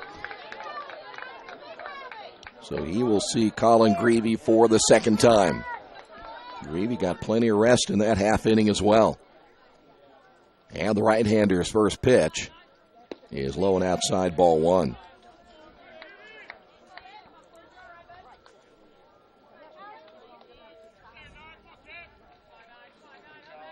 Here's the 1-0 pitch.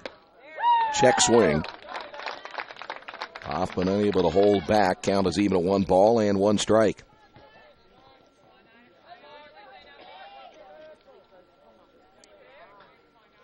Here's the 1-1 pitch. Did he go around again? They're going to ask. They say he did not.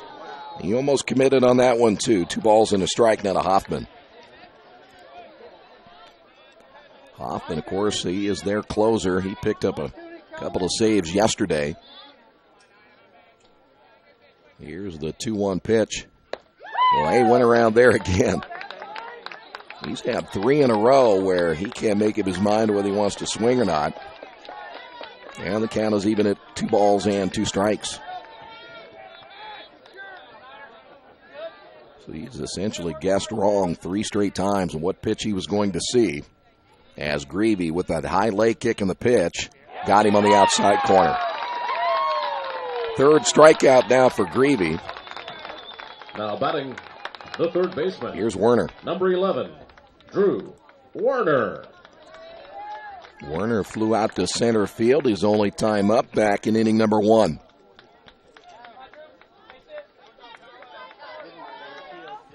For Colin Greavy, that is now 10 in a row he has set down to start this game.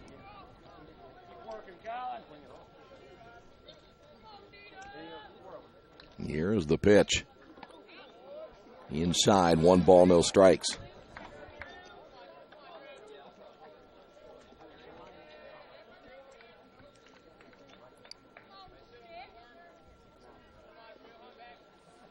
Here's the 1-0 delivery on the way. It's up high, 2 balls, no strikes, down to Werner.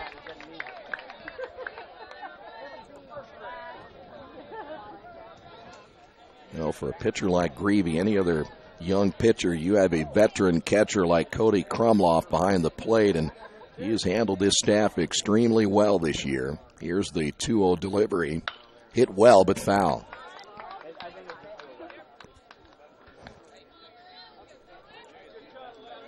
Two balls and a strike now to Werner. Of course, with Steve Sakasitz, a former pitcher at Xavier, you have a lot of help as a young pitcher. Low and outside, 3-1. Mount St. Joe looking for their first base runner.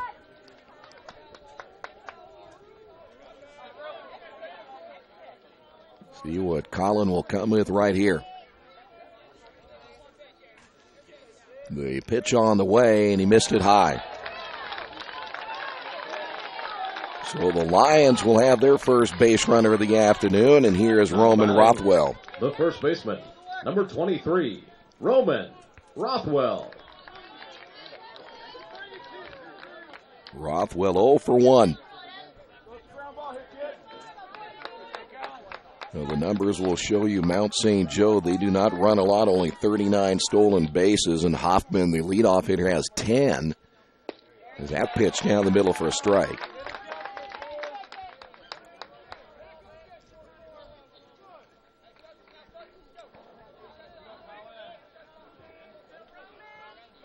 Werner, a short lead at first, held on by Elkis. The stretch again by Greavy. The pitch on the way, low and outside.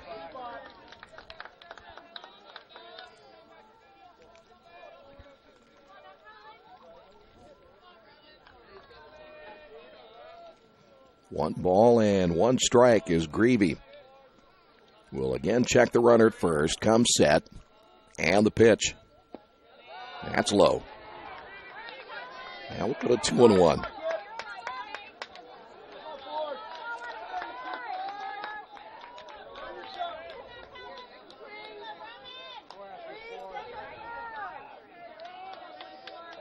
Two balls, 1 strike, Greavy. With the pitch on the way, and he missed high. Now, like any pitcher, you go through a little adjustment as you go along, and then all of a sudden you trying to find that location once again after he struck out Hoffman. A couple of those pitches were high to Hoffman as well.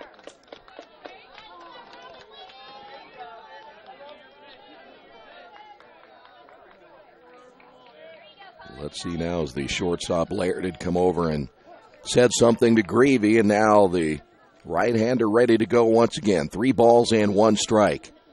The pitch on the way, and this one hit foul. That was high in the zone again.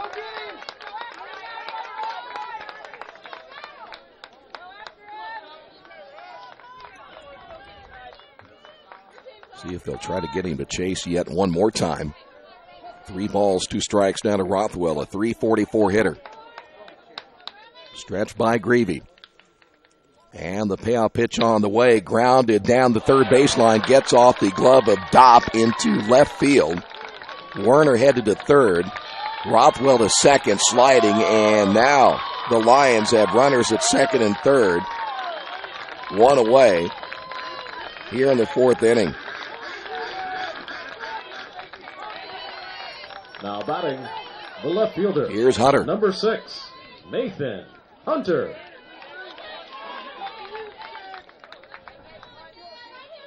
Hunter struck out back in the 2nd inning.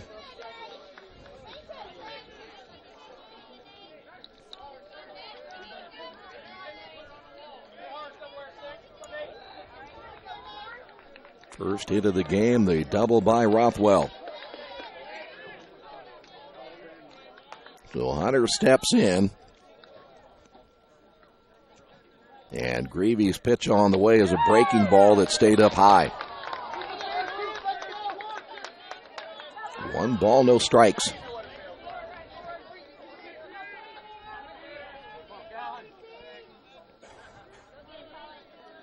Warner at third, Rothwell at second. Here's the stretch again by Greavy in the pitch, and that's missing low.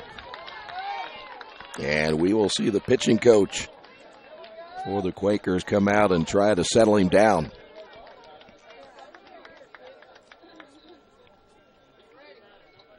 You know, just a matter of refocusing right here. Get yourself back to where you were in the first 3 1/3 innings.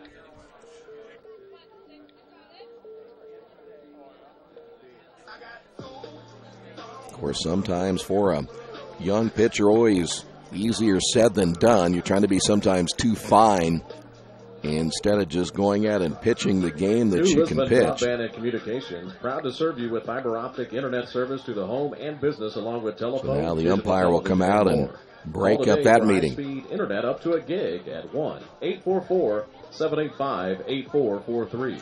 New Lisbon Broadband and Communications, anchored in the past, focused on the future. 2 balls and no strikes now to Nathan Hunter. We saw him hit a home run to right field yesterday.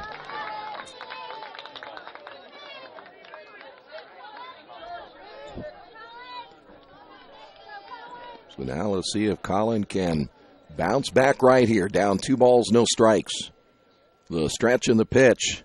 That one, swing that time by Hunter. Fouls it away, 2-1.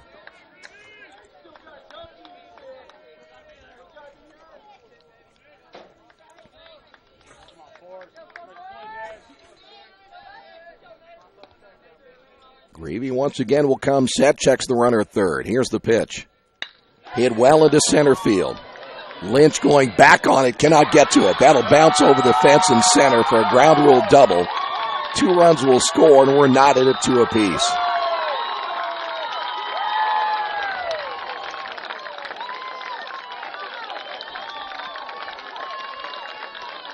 Hunter driving in his 31st and 32nd runs.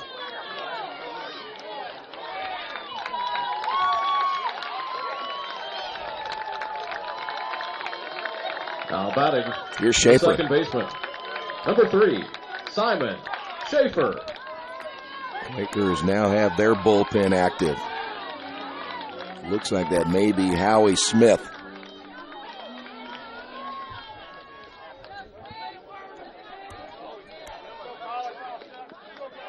I'll take that back. Looks like it's Matt Mathias. Schaefer 0 for 1. The pitch on the way is hit foul. So the walk, the double for Rothwell, the double by Hunter, and just like that, we're tied at 2 apiece.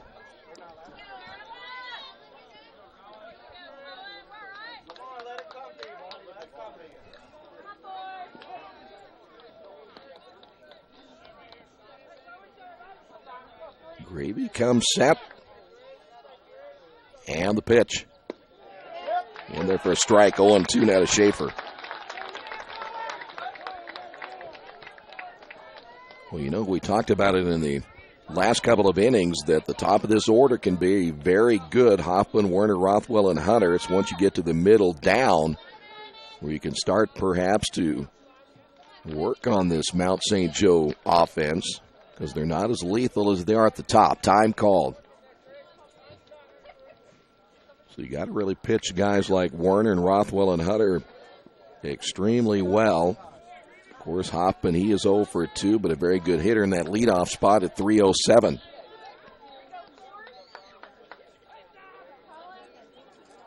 So Gravy trying to get out of this inning. One away, the stretch. And the pitch. Popped him up on the right side. Shallow right. Baker coming in. And Baker will make the catch as he'll call Barger off. So 2 away, and that'll bring up Garrett Hogan.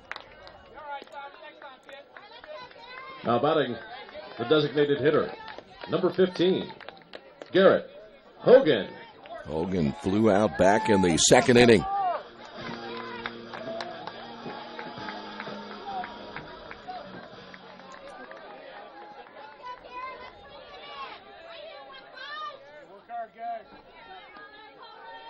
Greavy gets the sign from Krumloff. He'll come set once again. The pitch on the way, and that is in there for a strike. Krumloff, he was ready to throw to second. Mount St. Joe crowd didn't like that call. They thought it was too low.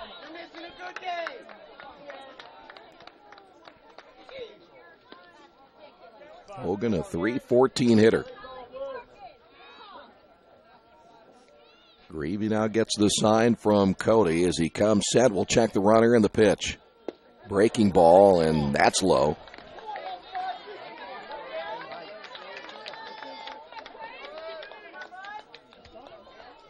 Count is even at 1 ball and 1 strike as we play here in the top of the 4th inning. Lions have come back to tie this ball game. Back-to-back doubles by Rothwell and Hunter. The pitch. This one hit to right field, base hit. Hunter rounding third. Baker's throw to the plate, and we've got a play, and he is out.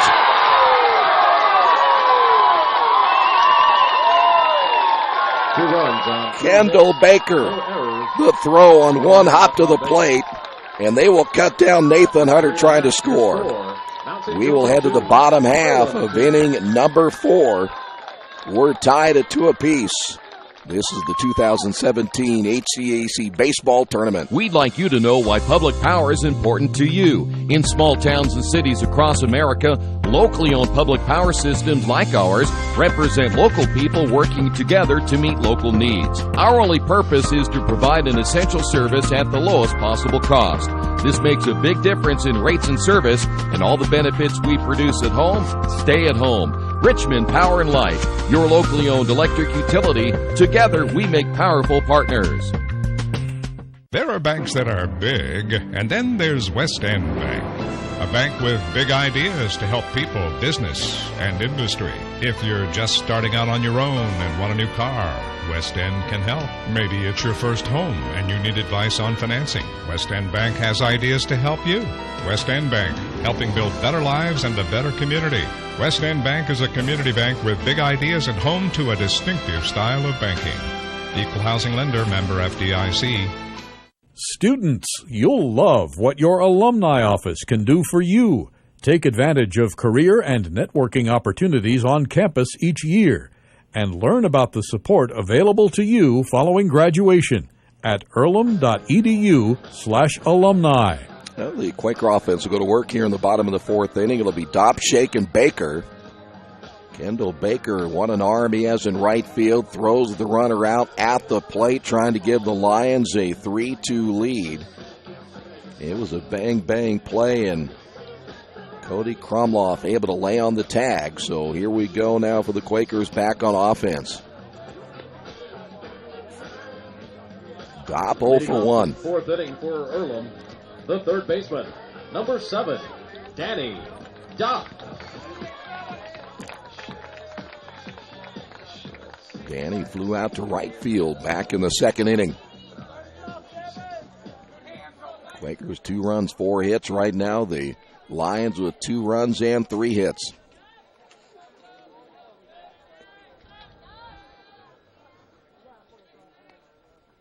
So Hilliard back in for inning number 4, and his first pitch to Dopp is low and outside for a ball. We saw Matt Mathias warming up in the Earlham bullpen. There's a right-hander now soft tossing for the Lions. Here's the 1-0 pitch. Outside 2-0.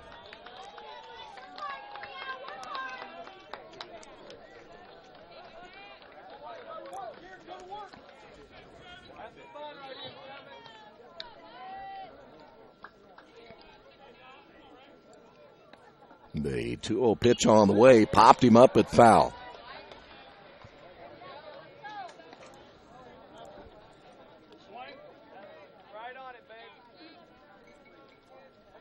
Hilliard 2 walks on the afternoon, couple of strikeouts, in fact 3 strikeouts. He's had a couple of wild pitches, and he's given up, again, the 4 hits and 2 runs. Here's the pitch by Hilliard. It's low. That'll get the Mount St. Joe crowd upset again. They thought that pitch was in there for a strike. And again, there's not a whole lot of room between where the fans sit and home plate, so you can probably hear everything they're saying. 3-1 now to Danny Dopp. Hilliard with that leg kick and the pitch. This one hit well into center field.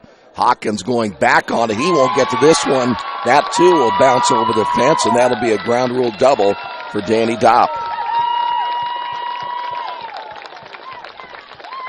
Now batting, the left Quakers will fielder, pick up their number 5th hit. 33, Isaiah Shake. Isaiah walked.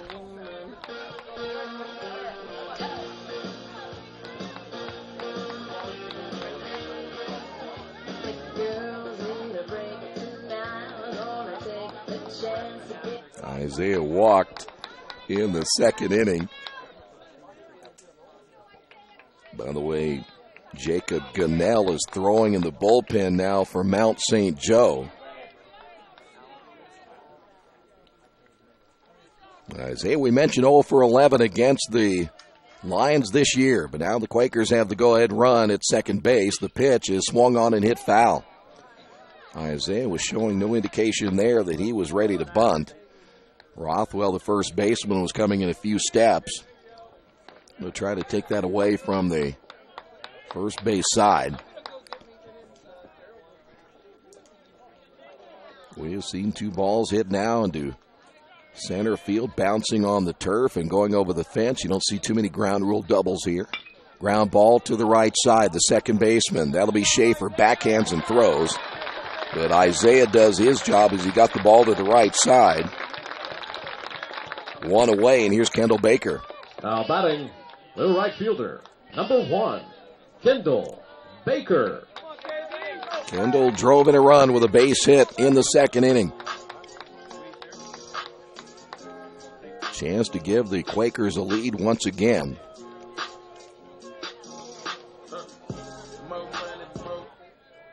Again, the 4-umpire crew, the first time we've had 4 umpires in the tournament. They'd gone with 3 until this championship game or championship round. See if Kendall right here can again pull this ball to the right side with 1 away. The stretch by Hilliard. Infield coming in. Here's the pitch. And boy, that was awful close. 1 ball, no strikes to Baker.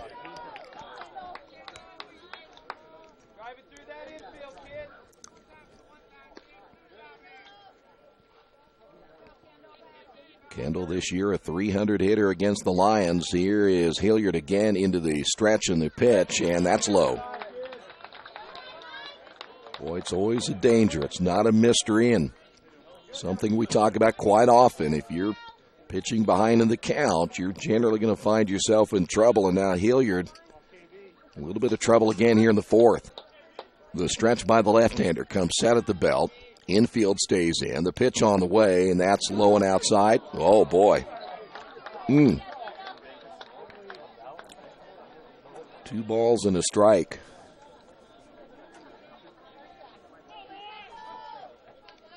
I would have taken the last one for a strike, and that one was outside. I guess either way, it'd still be 2-1. Stretch again by Hilliard. And they'll show a bunt. They try to squeeze him in, and they do. That ball's going to stay fair, or will it? It did. Nope, it went foul. Wow. Perfect squeeze. And Kendall will have to come back because that one rolled foul just by inches.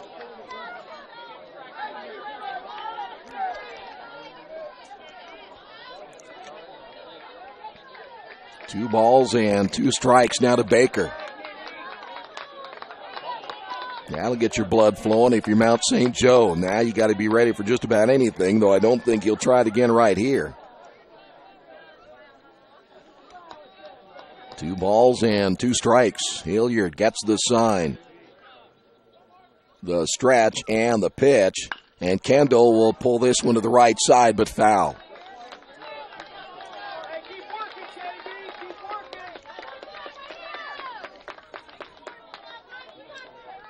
We talk about all year long, Kendall, one of the better bunters on the team, if not the best, and he does pretty good getting that ball in play. And that one rolled almost all the way to the third base bag before it went foul. The stretch and the 2-2 pitch on the way, low and inside.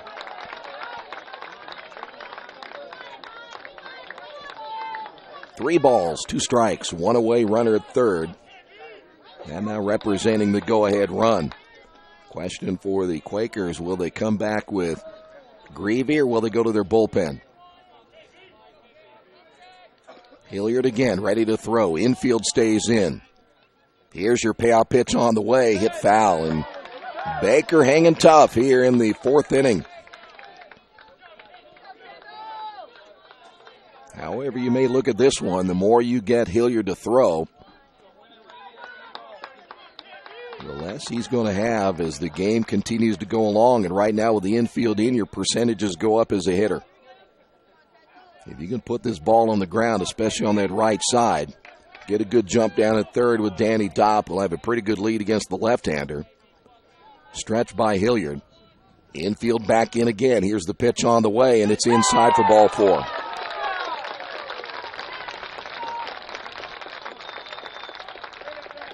Runners now at first and third. Now batting the center fielder. Here's Nate Lynch. Number 2, Nate Lynch. Lynch 1 for 2, singled back in the 1st inning.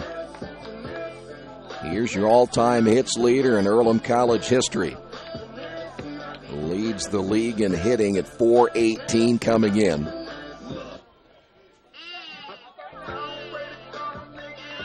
Right now, the Lions will continue to play the percentages here. Go with the left-hander in Hilliard against a left-handed hitter, Nate Lynch. Baker, 16 of 16 in the stolen base department down at first base. Here's the pitch, and it's up high for a ball. 1 ball, no strikes to Lynch. Well, do you test the arm again right here? The catcher, Sackett. Hilliard again will check the runner at first. Baker leaning a little bit towards second base, and that pitch low again. 2 balls and no strikes.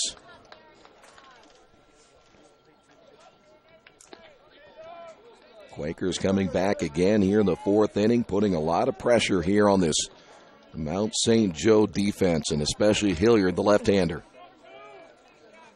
Hilliard comes set. The pitch. Inside. Ball 3. Matt Barger's on deck. This could be the last guy that Hilliard's going to face if he doesn't get Nate Lynch right here, possibly get out of the inning with a double play. I doubt very much Hilliard wants to face Matt Barger, though he's 0 for 2. A good right-handed hitter coming up next. The stretch again by Hilliard. The pitch on the way. They show bunt, and the pitch is up high for ball 4.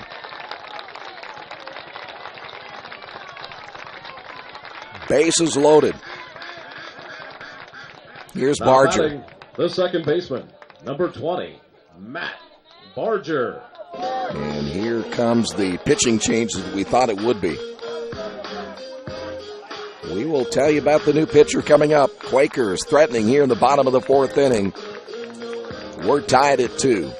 Hi, this is Steve Funkhauser, and I was talking to someone the other day about how friendly and professional the crew at Jiffy Lube is, and they said, "You are always so upbeat. I'm going to call you Mr. Positive." And so now I am Mr. Positive. And I want you to know how proud I am of you and that you are doing a great job today. And hey, do something nice for somebody. Make somebody smile. Smiles are contagious, you know. I want you to have a great day and the horse you rode in on. Jiffy Lube. Fast, friendly, professional. I'm Mr. Positive, and I approve this message.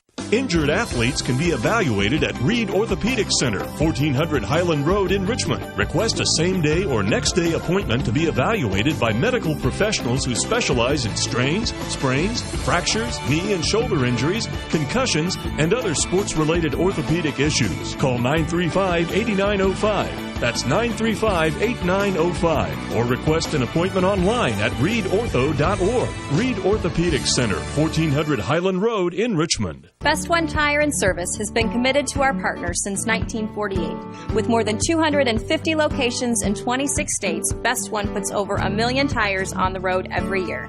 Superior tires, expert service, competitive prices. Best One Tire and Service, where the best costs less. Hi, I'm Roger Clark with Best One of Richmond. Because Best One is one of Bridgestone's largest retailers, we offer exclusive Bridgestone savings. Visit us in Richmond to save on Bridgestone tires today. Mount St. Joe, as we expected, will go to their bullpen. It'll be Jacob Gunnell. He's making his 22nd appearance, 28 in the third innings, giving up 19 hits, 10 runs. Only 2 earned runs all season, 35 strikeouts and 17 walks. Gunnell at 4-2 on the year with an ERA of 0.64. So you look at Gunnell and Hoffman, those two guys out of the bullpen, they're pretty good, but after that, it gets pretty dicey for the Lions. So they're going to put Gunnell in, 1 away, bases loaded. Here's Barger.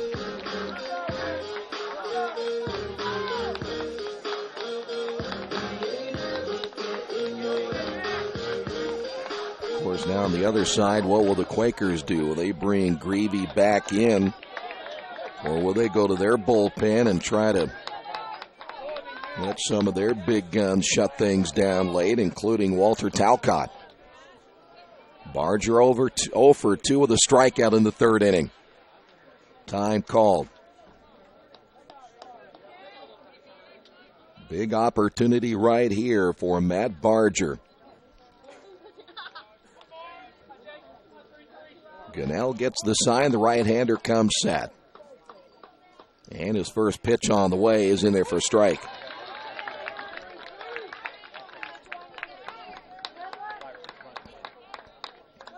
It's been a pretty good at-bat right here for this Earlham baseball team. Boy, they'd hate to come out of here without at least one.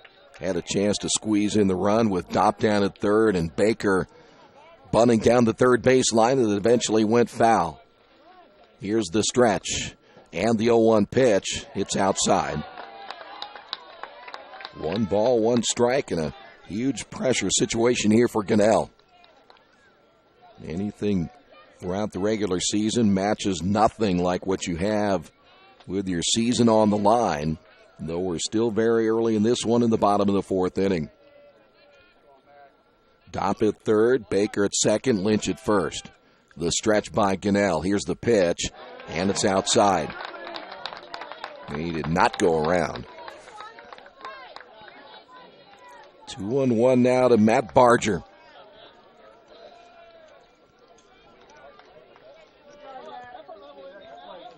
Barger, one of the 7 seniors on this team that wants to make history here at Earlham College and send this team on to the NCAA tournament. Gunnell will check the runner first, now takes a peek over at third. Here's the stretch. And the 2-1 pitch, bounce that one. Well, we're back in that situation again. If you are Matt Barger, you're going to get a pretty good pitch right here. Gunnell will either walk in a run or he's going to give you something right around the plate to hit. Ought to be able to drive this one someplace. 3 balls, 1 strike, 1 away, bases loaded. Gunnell back in on relief as he comes set. And the pitch on the way right down the middle. This one is a fly ball into center field. There is Hawkins. He'll make the catch. Runner at third will tag. Dopp on his way to the plate, and it's cut off. And the Quakers now lead at 3-2. So Barger drives in a run. The sacrifice fly, and the Quakers now lead at 3-2. The shortstop, number 17, Brennan Laird. Barger with his 24th run driven in. So now you have Lynch and Baker. Don't discount a double steal attempt at some point here. We've seen that a lot. Laird walked in the first inning, singled and scored in the third inning. And you got a lot of speed out there right now for Brennan Laird. Gunnell comes set. Baker dancing down at second base. Here's Gunnell's pitch on the way. Big cut and a miss.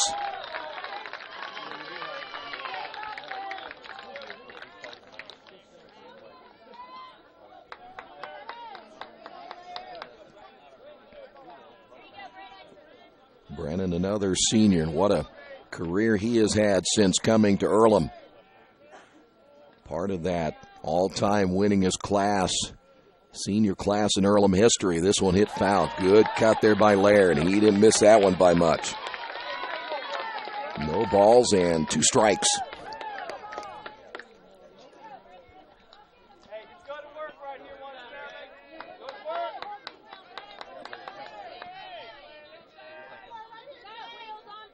Laird back in. Gunnell gets the sign from Sackett. Runners will get their leads at first and second. The stretch and the pitch. Way outside. Well, you saw Sackett. He was set up almost in the other batter's box. They were not going to give Brennan Laird anything to hit right there at 0-2, so a pretty good waste pitch that time by Gunnell. So now the guessing game begins again. Who's going to win this one as the right-hander comes set, checks the runner at second. And the pitch on the way to the plate, tapped over the mound. The second baseman, Schaefer, will throw to first, and that'll do it. Quakers get the go-ahead run. The sacrifice fly by Matt Barger. We head to the top of the 5th inning of the Wesley Bates Wealth Management scoreboard. Quakers lead this one 3-2. There's a place in Richmond's Depot District that's better than being home. Little Sheba's is a lot like the bar in that 80s TV show where everybody knows your name. Come on down after the game on Fridays and join us for pizza. We're here till 11. Or grab some friends and come play live trivia Thursday nights at 6:30. If you love live music, Little Sheba's features some of the very best every weekend. Where else can you find this kind of variety along with some of the best food and friends in town? Little Sheba's in Richmond's Depot District. It really is better than being home. At Richmond Power & Light, we're committed to Richmond. We've been a part of this community for over 114 years. We're not part of some big energy conglomerate, and we don't answer to out-of-town stockholders. Instead, we are accountable to you. And just like you, we want what's best for our hometown. That means you can count on us to provide reliable electricity at low rates. We are Richmond Power & Light, your hometown electric utility, building Richmond a better tomorrow.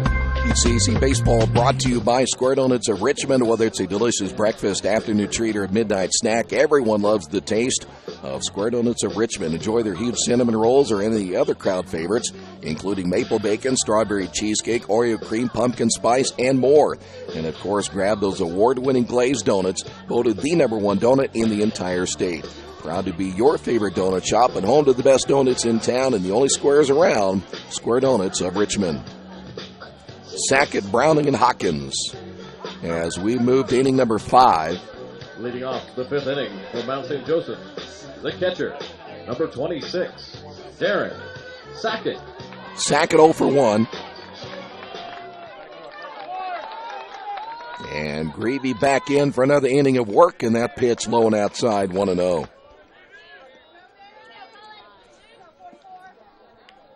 Greavy giving up 2 runs on 3 hits. The pitch hit well toward the second baseman, Barger. He will take it on 1 hop, 1 away. Here's Browning. Now batting the right fielder, number 10, Nick Browning. Browning grounded out in the third. Ideally, they love to see Greavy sail through this inning. We mentioned Matt Mathias is throwing in the bullpen.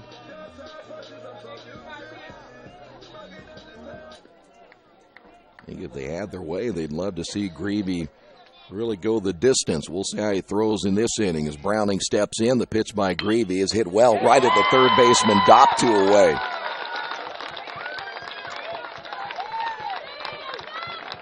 Now batting. Here's Hawkins. Center fielder, number 7, Kyrie Hawkins.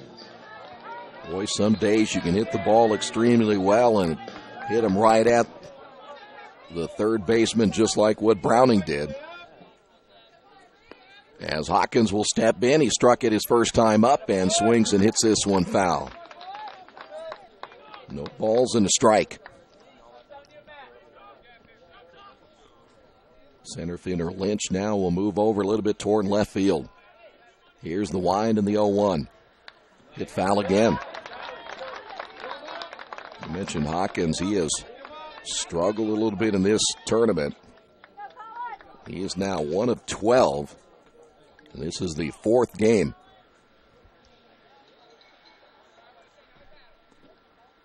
Grounded back up the middle, base hit.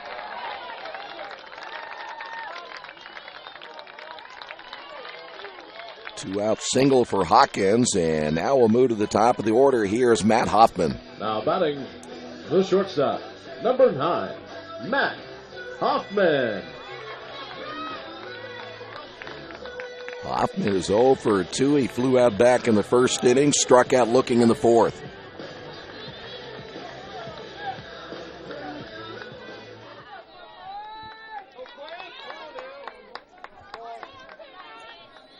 The stretch by Greavy and the pitch. It's high.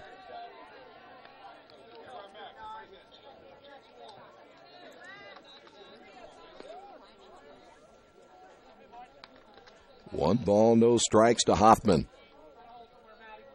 Greavy again will come set after checking the runner at first. Here's the pitch. Grounded toward the shortstop, Brennan Laird. He will field and throw, and that'll do it. Pretty good inning for Colin Greavy and the Quakers. We move to the bottom half of inning number 5. It is Earlham 3, Mount St. Joe 2. This is the 2017 HCAC Baseball Championship round. Getting a lucky break rocks, but no one can be lucky all the time. Which is why when it comes to your insurance coverage, luck should have nothing to do with it. So talk to Indiana Farm Bureau Insurance, the company that believes great coverage starts with care. A cost-free consultation offered to anyone, Farm Bureau client or not, that allows agents to get to know you better so they can help you prepare better. Indiana Farm Bureau Insurance. Stop knocking on wood. Questions about your coverage in Wayne County? Call 765-962-9548 and ask for me, Kevin Shearer.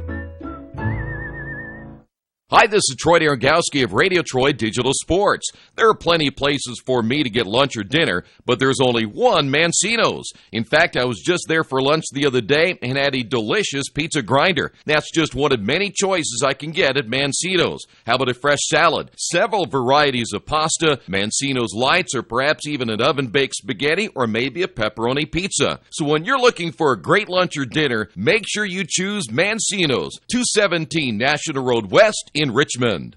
Hey, alumni! Wondering how you can stay connected to Earlham? The Alumni Office is here to make the connection last by organizing events in your area, representing alumni voices on campus, and helping you get connected to resources across our global community. We will head to the bottom half of inning number 5. It'll be Elkus, Robertson, and Krumloff. First baseman, number 19, Eric Elkus.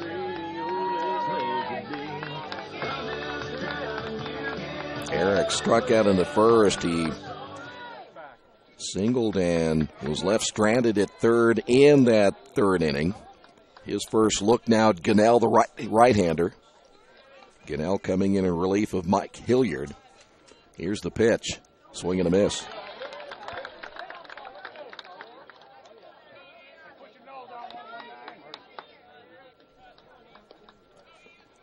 No balls and a strike. Elkis, 8 home runs on the year. The pitch up high.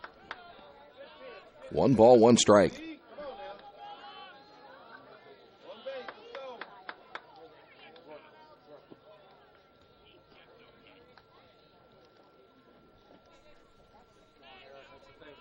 Gunnell, a long look into second, now ready to throw. Here's the 1-1 pitch, low and inside, 2 balls and a strike.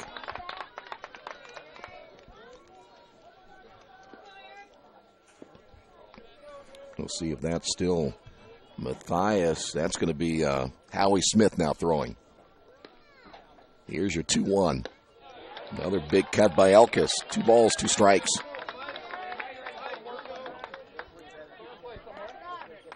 Well, you can come with Howie right now if you get 2 to 3 innings out of him, your all-time wins leader, and you got plenty of arms left if you need him in the 9th inning. Here's the pitch, low and outside.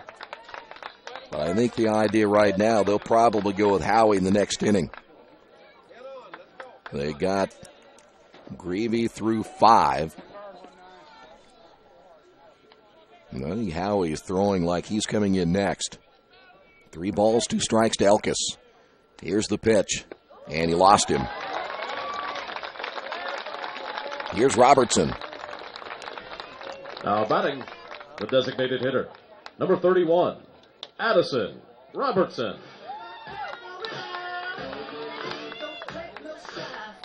Addison struck out in the first inning, a sacrifice fly in the third. He now has 7 runs driven in the 4 games against Mount St. Joe here in 2017. Gunnell giving up his first base runner of the afternoon. Here's the pitch. He'll show bunt. It's low and inside, 1-0.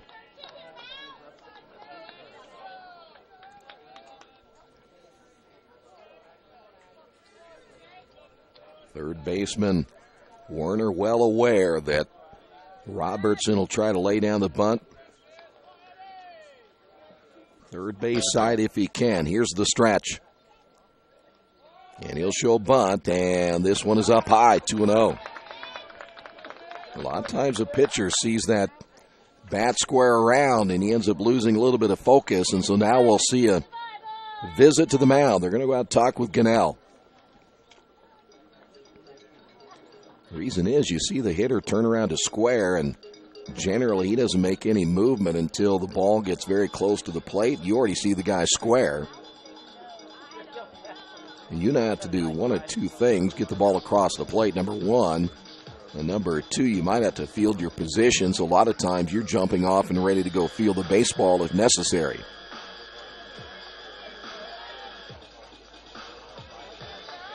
So Robertson back in, 2 balls and no strikes. Elkis down at first. Bottom half of inning number 5 as Gunnell comes set. Robertson squares again. This one bunted, but bunted in the air, foul.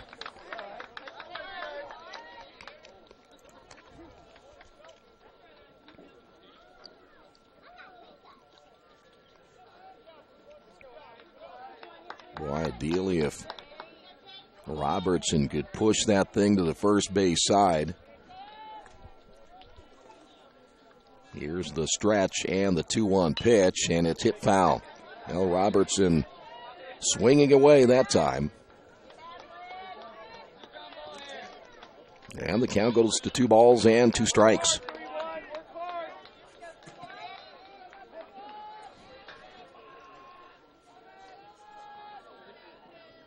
Gunnell gets the sign he wants from Sackett. He'll come set. And here's the break-even pitch. Hit foul again. Good cut again by Robertson.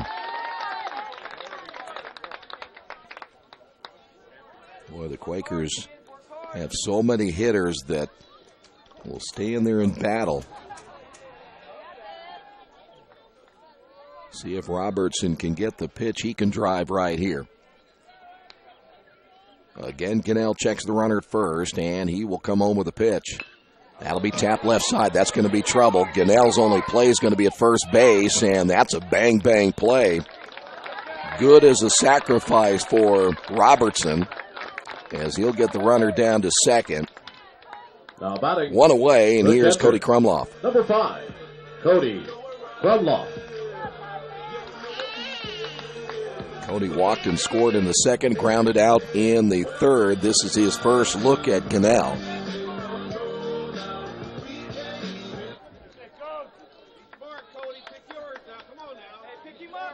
Quakers once again with a runner in scoring position here in the bottom of the 5th inning. We'd already mentioned Howie throwing in the bullpen for the Quakers, and bullpen quiet now for Mount St. Joe's. That breaking ball in there for a strike. Nice pitch by Gunnell. No balls and a strike now to Krumloff. We've talked about it earlier. Krumloff 455 against the Lions this year. Elkus at second. Here's the 0-1 pitch. It's low.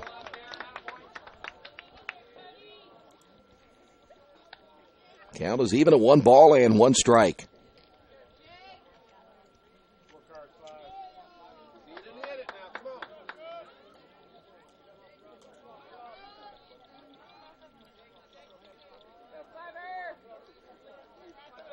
Gunnell will come set. A look at the runner at second base. Here's the stretch.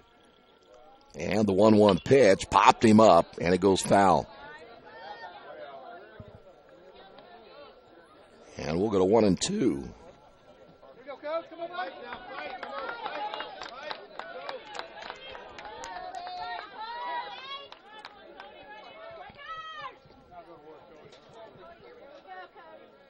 Elkus gets a lead down at second. 1 ball, 2 strikes. And here's the 1-2 pitch on the way. And missed it badly outside, 2-2.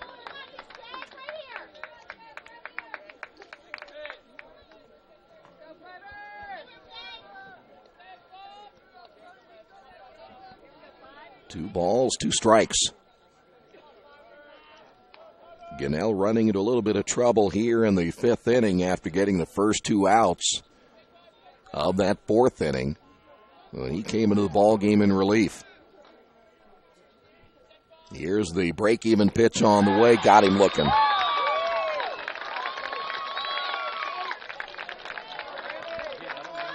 Pretty good pitch that time by Gunnell. Number 7. Here's Danny Dopp. Danny Dopp. Dopp 1 for 2, a double in the 4th inning.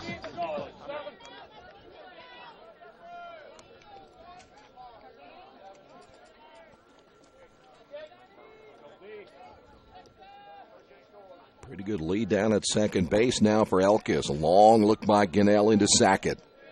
The stretch by the right-hander. And his pitch toward the plate is another breaking ball that falls in for a strike.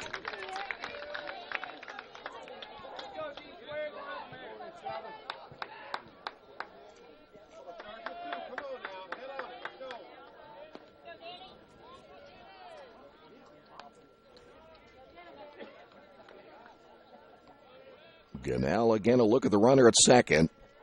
And the pitch. That one is low. 1 ball, 1 strike now to Dopp.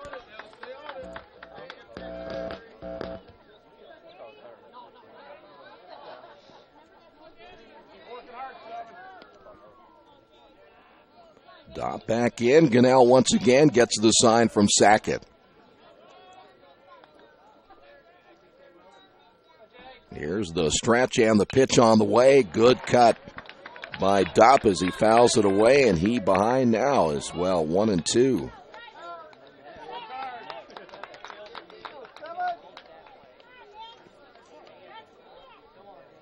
Well, you can see that Gunnell has a pretty good breaking pitch. He does throw the ball hard. You can see why his numbers have been impressive coming into this one. The stretch. And the 1-2 pitch once again, but he misses outside. This is the third straight hitter that Gunnell's gone 2 balls and 2 strikes.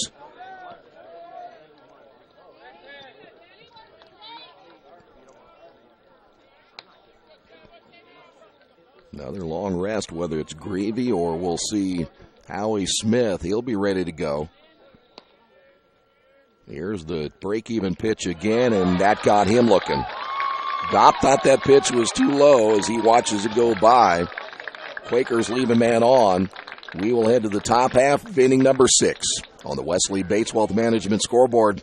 Quakers lead this one 3-2.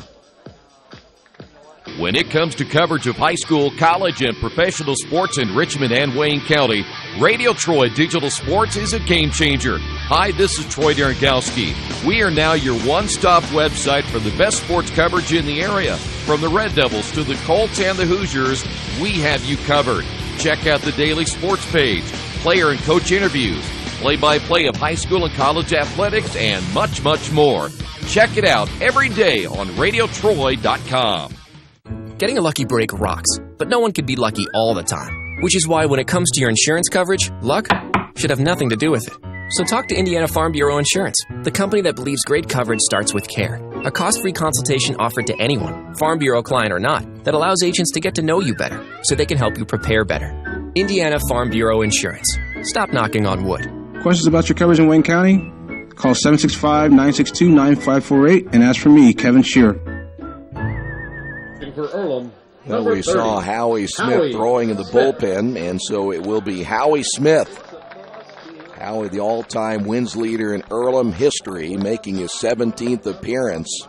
86 in the third innings, 91 hits, 32 runs, 24 earned, 68 strikeouts, and only 7 walks. He is 8-3 on the year with an ERA of 2.50. Leading off the 6th inning for Mount St. Joseph, the third baseman. Here's Werner. Number 11, Drew Werner.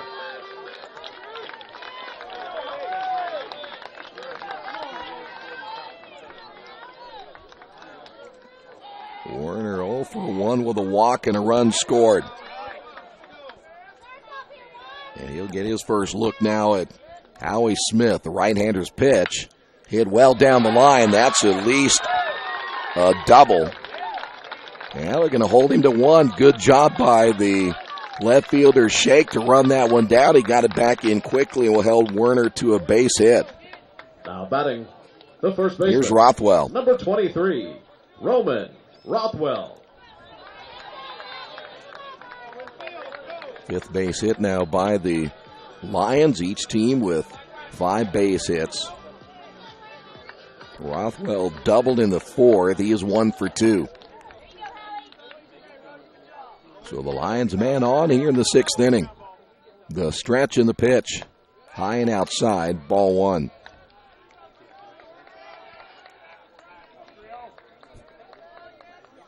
Walter Talcott now throwing in the bullpen for Earlham.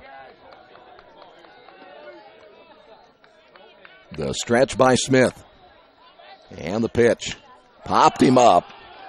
Who's going to take charge of this one? It's going to be Elkis. Elkis will call it off. Good job by Elkis. 1 away. Decision that time. Who was going to take it? Good job again by Elkis. You'd rather have him coming in than Krumloff going out to try to get it. Nathan Hunter. You want your pitcher going after it as well. Here's Nathan Hunter. Hunter doubled in the 4th inning. He is 1 for 2. He struck out back in the 2nd. Howie comes set the pitch. Outside, ball 1. Howie Smith and Cody Krumloff, they've worked together a lot over the last 4 years. The stretch by Smith. And the 1-0 pitch. Swing and a miss. 1 ball and 1 strike.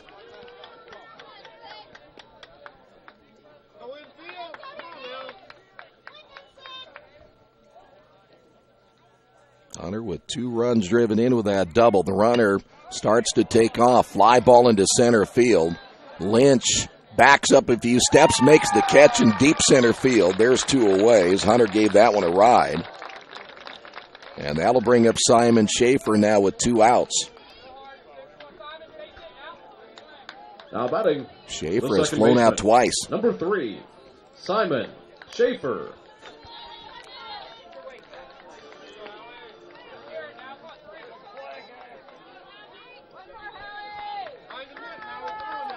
Those numbers of 68 strikeouts, 7 walks for Howie. That shows you the kind of control he has had in this season as that pitch is up high. 1 ball, no strikes.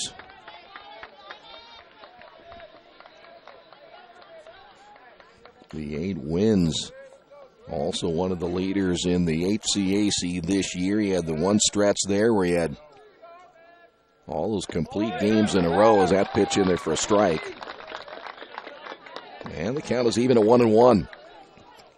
Not bad when you bring Howie Smith in to relieve your starter. Here's the stretch by Smith and the 1-1 pitch. And that one's low and outside. 2 balls and a strike.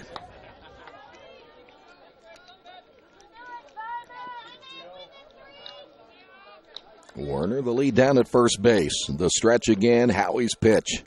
Fly ball center field. Should be a routine play here for Lynch. And he'll make the catch, and that'll do it. For the Lions, in the 6th inning, we enter the bottom half of inning number 6 on the Wesley Bates Wealth Management scoreboard. Quakers lead this one 3-2. It takes a lot of pieces working together to run a successful business in today's world. One big piece is your connectivity, powered by your internet. For local businesses in Richmond, you have options for who provides your internet. When deciding who to go with, you need to look at Parallax Systems, fiber optic packaging for your benefit. Speed, reliability, and local service, you get it all with Parallax Systems, a division of RP&L. Visit online at parallax.ws or call 962-3770. I am your physician. I am your caregiver. I am your spiritual support. I am here to help you be independent and achieve your optimal health. But I am also a cancer survivor. I am living with diabetes. I am a chef. And an artist. I am your neighbor. I am the face of Reed Health. I am the face of Reed Health. I am the face of Reed Health. I am the face of Reed Health. I am the face of Reed Health. Reed Health, right beside you.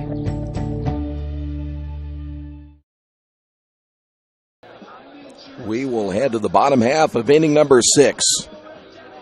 Shake, Baker, and Lynch. Quakers on top 3-2. Each team again with the 5 hits. Game played well so far here this afternoon. If the Quakers win it, they win the tournament. They'll be the automatic bid to the NCAA Division III tournament. If they lose, we will play one more. Right now it's up to Gunnell, the right-hander, to hold the Quakers in place. For Earlham, the left fielder, number 33, Isaiah Shake. Shake 0 for 1 with a walk.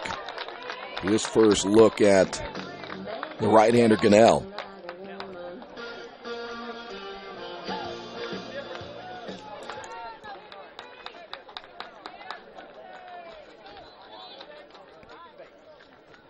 Gunnell ready to throw. Here's the pitch. And it's low, ball 1.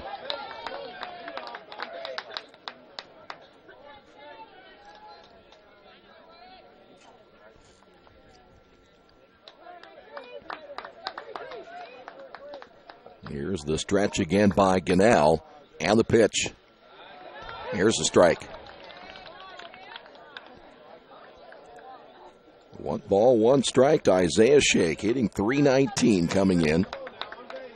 He's still looking for that first base hit against the Lions this year, now 0 for 12. The pitch on the way, low and outside.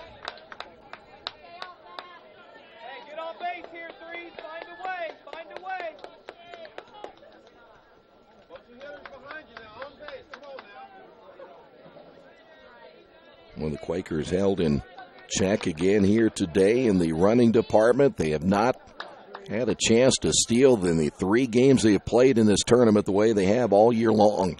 Here's the stretch and the pitch. That's low. 3 balls, 1 strike.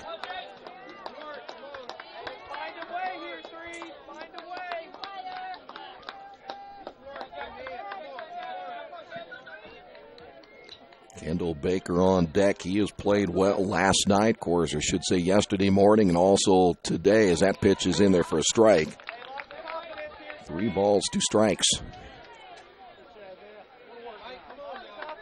Baker 2 hits yesterday against Manchester and another base hit here today. Shake back in. Gunnell set to throw.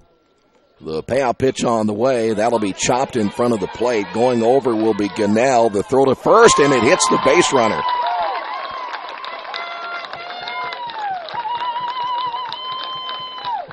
Quakers will have a man on here in the 6th inning.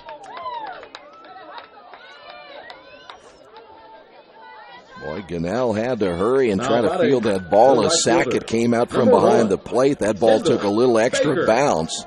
Quakers will pick up base hit number 6. So Shake will get his first hit against the Lions, and here's Kendall Baker. Kendall singled in the 2nd, walked in the 4th. He has an RBI today as well. Third baseman Werner coming in. The stretch by Gunnell. The bunt laid down and a perfect bunt. And a bang play at first. Wow, that was close. Kendall does his job as he sacrifices Isaiah Shake to 2nd, but that was a close play at first base. Number 2. 1 away, and here's Nate Lynch. Baker could not have laid down a more perfect bunt than what he did right there. Nate has singled.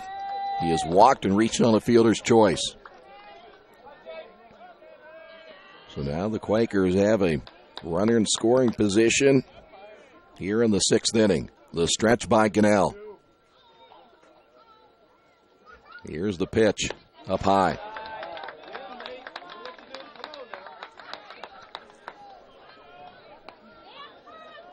Quakers have had 1, 2, 3, 4, 5 different opportunities with runners in scoring position, and they've left them on base so far through 5 1/3 innings. This would be number 6 right here. Here's the pitch. Fly ball, that'll be foul to the left. And the count is even at 1 ball and 1 strike. So you can look at it that way. The Quakers have had many more opportunities to get runs across. The Lions have only left a couple in scoring position. Earlham again with 5. 1 ball, 1 strike as Gunnell with the pitch. Swing and a miss. 1 ball, 2 strikes.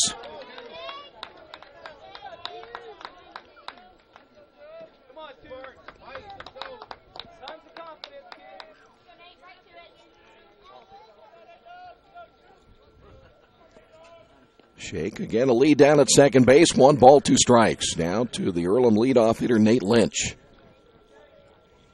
Gunnell again comes set. The pitch on the way, and that's hit foul. And we'll stay at 1 and 2. Lynch, by the way, seeing Gunnell for the first time today.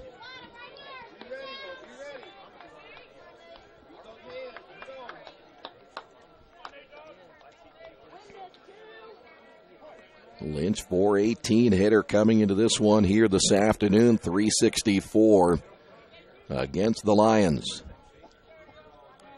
Long look for Gunnell. Now gets the sign from Sackett. Checks the runner at second. And the pitch. Breaking ball stays high. 2 balls and 2 strikes.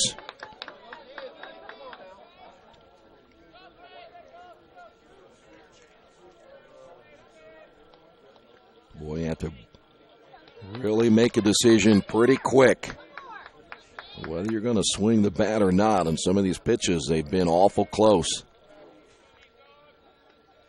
Again, the stretch by Gunnell. And the break-even pitch, and got just a piece of it. So Lynch will stay alive at 2-2.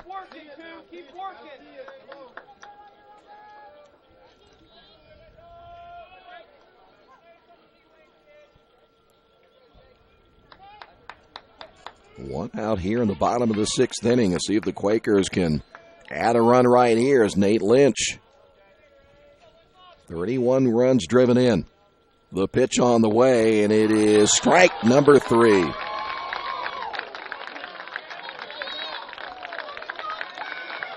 Third time the Quakers have been caught looking against Gunnell. Matt Barger. Here's Matt Barger. Barger is 0 for 2 with a sacrifice and a run driven in.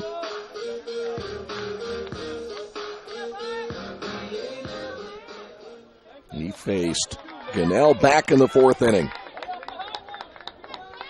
Big strikeout that time by Gunnell over Nate Lynch. The stretch and the pitch. Drops in for a strike.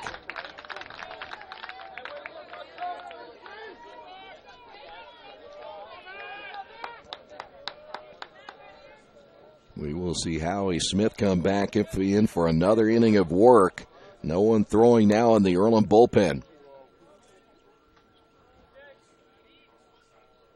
Here's the 0-1 pitch. This one hit into right center field. Base hit. Shake rounding third. He will score. Quakers lead at 4-2. Matt driving in his second run.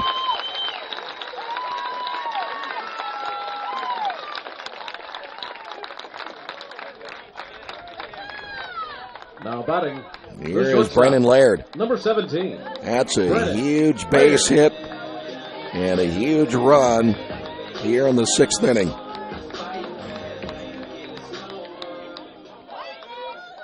Brennan has a base hit back in the 3rd. He's 1 for 2 with a walk. Now Matt Barger with 2 RBI. The stretch and the pitch. Runner takes off. The pitch low inside. The throw down to second. And a collision at second base, but the runner is safe.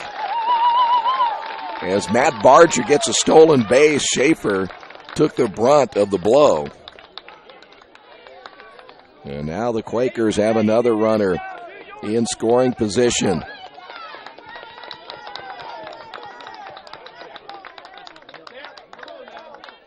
No balls and a strike to Laird.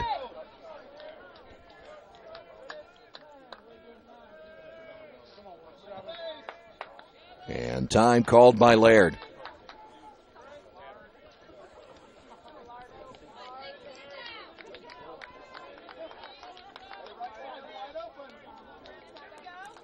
Gunnell gets the sign from Sackett. A look at the runner at second.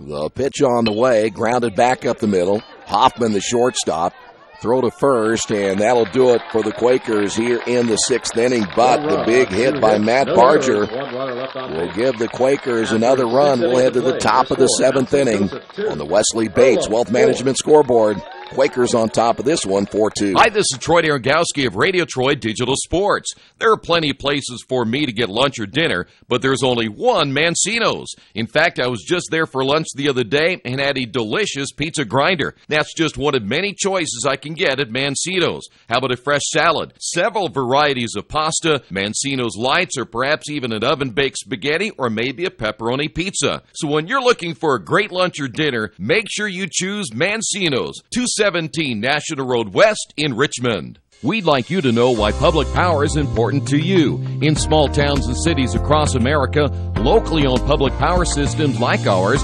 represent local people working together to meet local needs. Our only purpose is to provide an essential service at the lowest possible cost. This makes a big difference in rates and service, and all the benefits we produce at home stay at home. Richmond Power and Light, your locally owned electric utility. Together, we make powerful partners. Well, Earlham will go back to their bullpen. It'll be Walter Talcott. One inning for Howie. They may, if they lose this game, would have to use him as the starter in the next contest. Walter making his 9th appearance. 16 in the third innings, 18 hits, 6 runs all earned, 19 strikeouts, Walter, just 1 walk. And Talcott with an ERA of 3.31. Of course, what a year he had last year. Leading off the 7th inning for Mount St. Joseph. Here is Garrett Hogan, the designated hitter. Number 15, Garrett Hogan. Walter completely healthy after having a sore elbow earlier this year, and he is throwing well in relief. Here's the pitch on the way, and it's a breaking ball swung on and missed.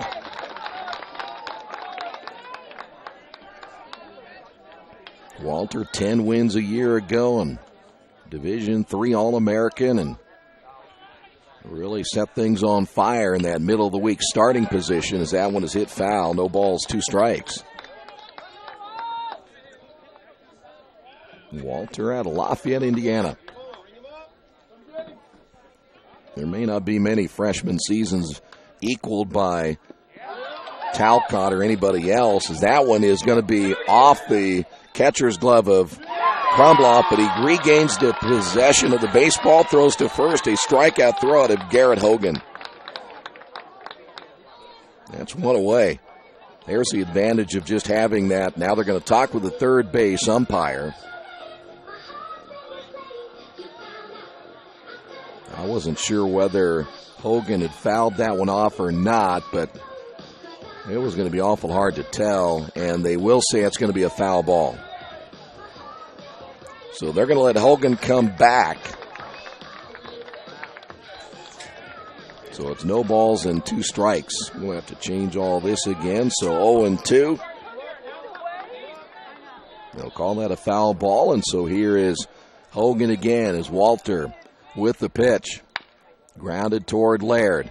Cut off by Dopp. Dopp, his throw to first, and got him. Boy, close play at first base again. One away, and here's Sackett. Number 26, Darren Sackett. That's a good play by Danny Dopp. Strong throw to first base to get the out. Here's Sackett. He's 0 for 2.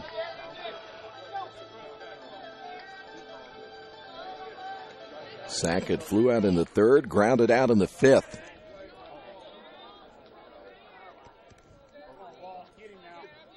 Here's the pitch. Strike.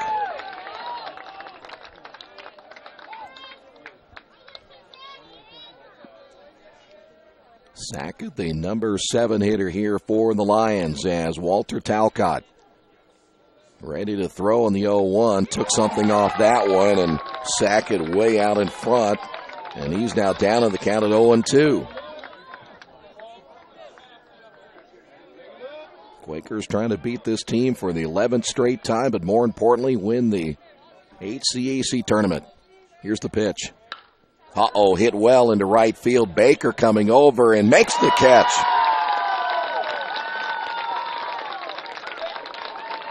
Boy, that ball sounded like it was hit harder than it was as Baker makes the catch. 2 away. Here's Nick Browning. Now batting, the right fielder, number 10, Nick Browning. Browning 0 for 2. He'll get his first look at Talcott.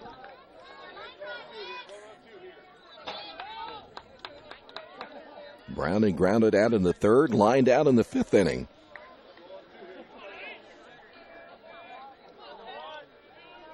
Top half of inning number 7. Quakers lead it 4-2. Here's the pitch.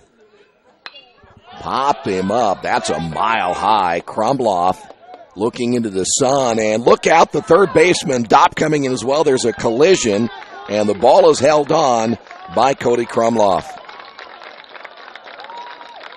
1, 2, 3 inning. We head to the bottom half of inning number 7. Quakers on top of this one, 4-2 on Wesley Bates Wealth Management scoreboard. Some people are born lucky. Other people take luck into their own hands, avoid stepping on sidewalk cracks, and wouldn't dare walk under a ladder. But whether you were born with luck or make your own, when it comes to your insurance coverage, luck should have nothing to do with it. So talk to Indiana Farm Bureau Insurance today or visit them online at infarmbureau.com to purchase an auto policy. Indiana Farm Bureau Insurance. Stop knocking on wood. Questions about your coverage in Wayne County? Call 765-962-9548 and ask for me, Kevin Shearer. Hi, this is Steve Funkhauser, and I was talking to someone the other day about how friendly and professional the crew at Jiffy Lube is, and they said, "You are always so upbeat. I'm going to call you Mr. Positive." And so now I am Mr. Positive. And I want you to know how proud I am of you and that you are doing a great job today. And hey, do something nice for somebody. Make somebody smile. Smiles are contagious, you know. I want you to have a great day and the horse you rode in on. Jiffy Lube. Fast, friendly, professional.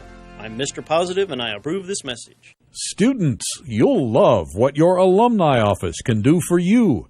Take advantage of career and networking opportunities on campus each year and learn about the support available to you following graduation at earlham.edu/alumni. That is Steve Sakasitz talking with the home plate umpire, and I'm not sure what that long discussion was about, but it gave Gunnell a couple of extra chances to get ready for Eric Elkus. The first baseman. Elkus, Robertson, and Krumloff here at the bottom of the seventh inning.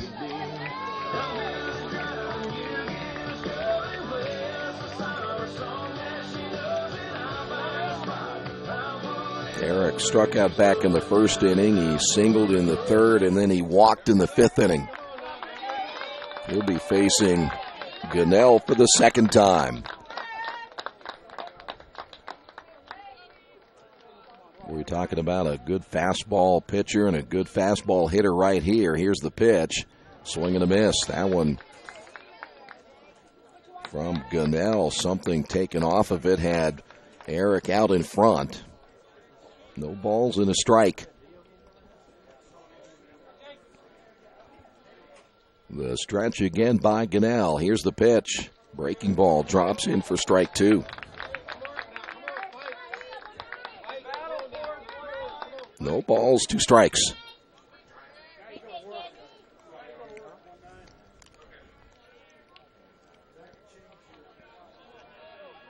Here's the 0-2 pitch. And that got him looking right at the knees. That is the fourth Earlham hitter caught looking by Gunnell. Now batting the designated hitter, number 31, Addison Robertson. Here's Robertson.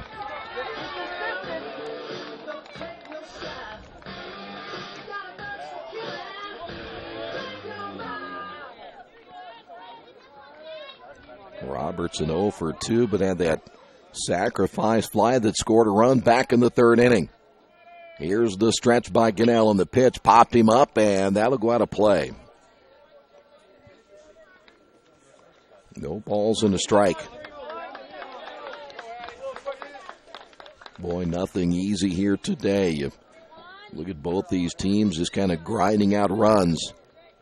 Another low-scoring affair in this tournament. We haven't seen a ton of runs over the 5 games. This pitch is hit well, and that'll be a base hit into left field.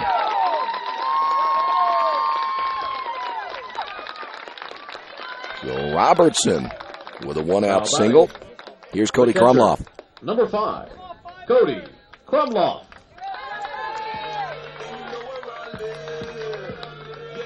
Cody walked in the second inning, grounded out in the third, struck out looking in the fifth inning.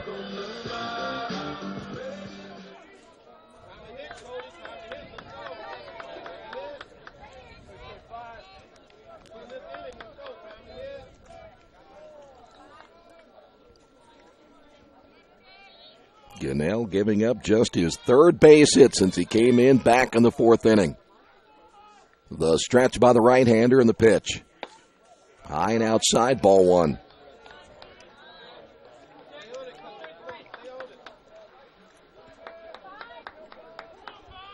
Quakers now with 8 base hits. They generally will get around 10 per game, averaging 9 against the Lions. Ground ball, that'll be Schaefer, flips on to Hoffman to first, double play. A 4-6-3 double play. That'll do it for the Quakers. In the bottom of the seventh, we head to the top half of inning number 8 on the Wesley Bates Wealth Management scoreboard. Quakers lead it by 2. It's game time. The Sportsplex is now open. Get your teams together and come out for basketball, volleyball, soccer, tennis, golf, batting cages, wrestling, and much, much more. The Sportsplex also offers court rentals for your entire team to play a pickup game or to hold practices. Use our turf fields for multiple sports, including flag football, baseball fielding, and rugby. Sportsplex is open 7 days a week. Check out FamilyFitnessWorks.com for more information and current hours, or call 765-935-0111. There's only one place to go on the World Wide Web to find the best automotive deals. Wetzelauto.com. One of the area's largest inventories all in one spot. Wetzelauto.com. Here for you 24 hours a day, 7 days a week. Wetzelauto.com.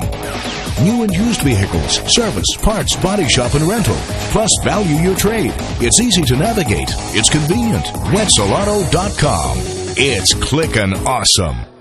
Well, right now the Quakers are just 6 outs away from winning the tournament championship and getting that automatic bid to the NCAA Division III baseball tournament. But still a lot of baseball to be played here.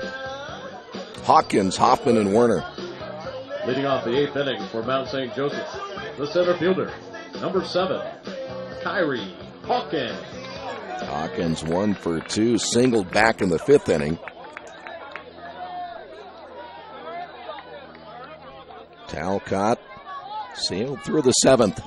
Third pitcher used now by the Quakers. Howie Smith went an inning. Colin Greavy 5. And now the pitch by Walter in there for a strike. They have not seen, speaking of Mount St. Joe, anything of Walter this year. He hasn't thrown that many innings.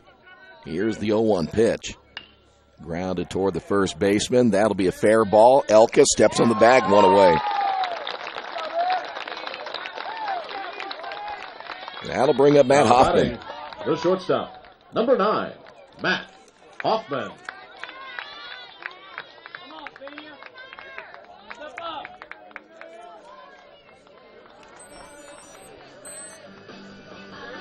Hoffman is 0 for 3 from that leadoff spot. First look at Talcott. Walter gets the sign, the pitch. That drops in for a strike.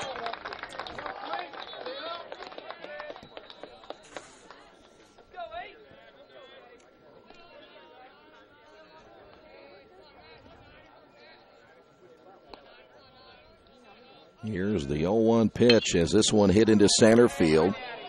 Lynch is there, makes the catch, 2 away. Now batting the third baseman, number 11. Here's Drew Werner. Drew Werner. Werner flew out in the first inning. He walked and scored in the 4th, singled in the 6th inning.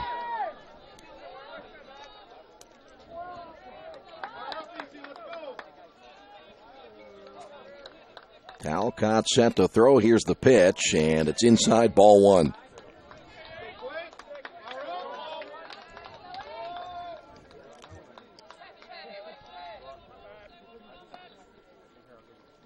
Here's the 1-0 pitch. Swing and a miss.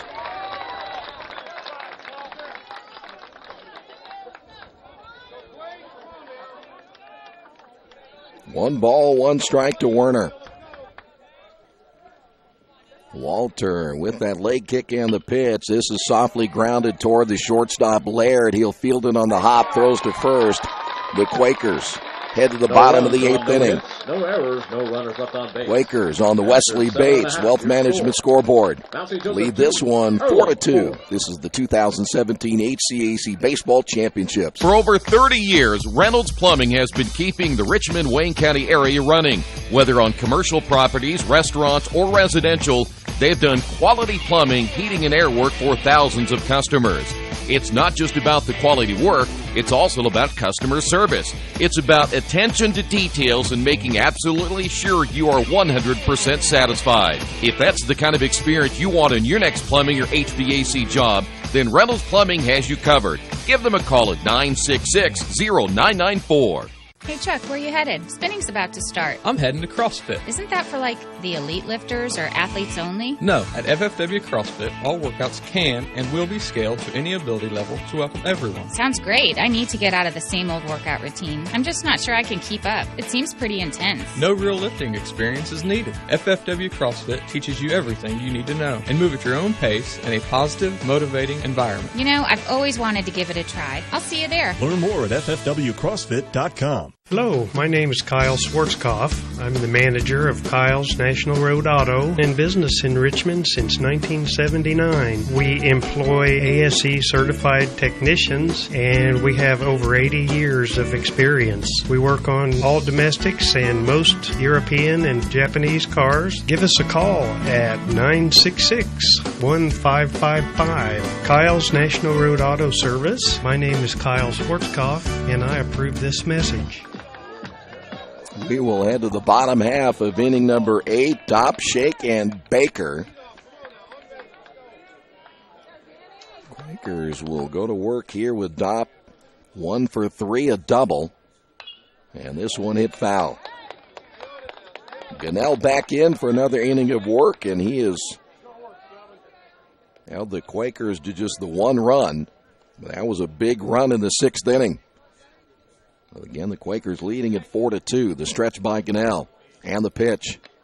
Check swing, foul tip held on by Sackett.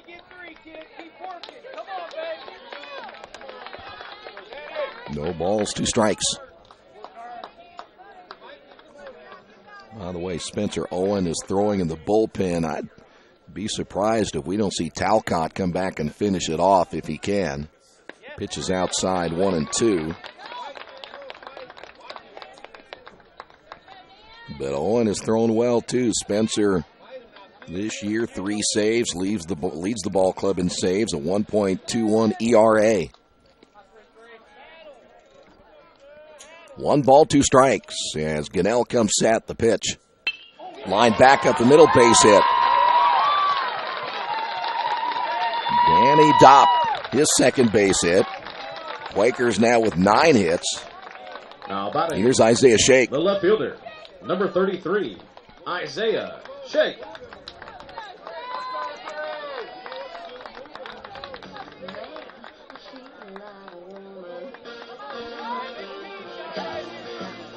Isaiah singled back in the 6th inning, scored the 4th run of the ball game. We'll see if they'll try to get Danny Dopp down to second base, or they'll let him hit away. The stretch by Gunnell. The pitch hit down the third base line, base hit. Heading to third is Dopp. To second base, Shake. The throw not in time.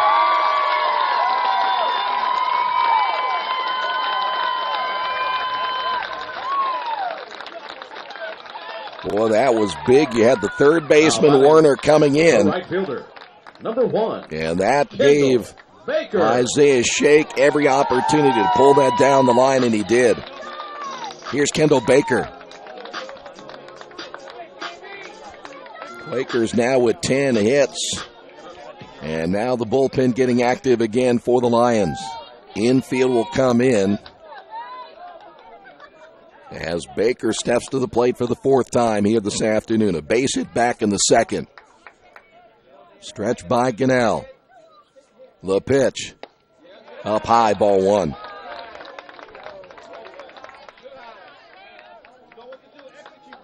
Baker not only singled in the 2nd, walked in the 4th, sacrifice fly in the 6th inning. That was the one that gave the Quakers a 4-2 lead. Infield in again. That'll help his percentages on a ground ball. Right now the Quakers trying to cushion that 4-2 lead going into the 9th inning. The stretch and the pitch. Boy, that was inside, almost getting a piece of Kendall. 2 balls, no strikes. There will be a ceremony afterwards. Presentation to whoever wins. If the Quakers win this game, there'll be a presentation. If not, we'll have to wait till game number 2. But they're making all the preparations to see what they'll do afterwards. But we got some baseball to be played. Baker back in. Cannell comes set. And the 2-0 pitch. That's low. Well, if you can get to Cannell now, this would be big. We talked about his numbers. He has pitched well. An ERA of 0.64. He has caught the Quakers 4 times looking. But he potentially could give up another big run right here. The stretch. And the right-hander's pitch. Hit well as that one. Good swing that time by Kendall Baker. Rare that they're swinging away at 3-0, but he took a shot at it. Infield stays in. Dopp at third, Shake at second. Shake with his second base hit. The stretch by Cannell in the pitch. Up high, ball 4. Kendall's been on base 3 times. Bases loaded. Now batting. No outs the center fielder, for Nate Lynch. Number 2, Nate Lynch.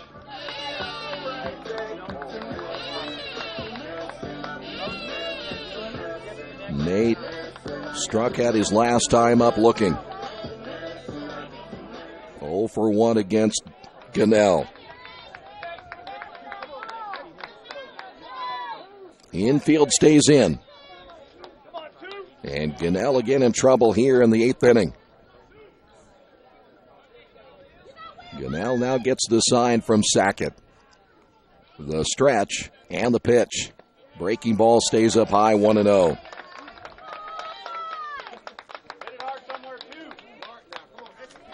And we have a visit now to the mound. Once again, they're going to go out and talk to Cannell. There is again a right-hander throwing in the bullpen for Mount St. Joe. But this is another big at-bat right here. The Lions know they cannot afford to give up another run. They're not a real high-powered offensive team, and especially in this tournament. Had the 6 runs in the first game against Manchester, and then they've managed to squeak things out in the last couple of games, but not many runs.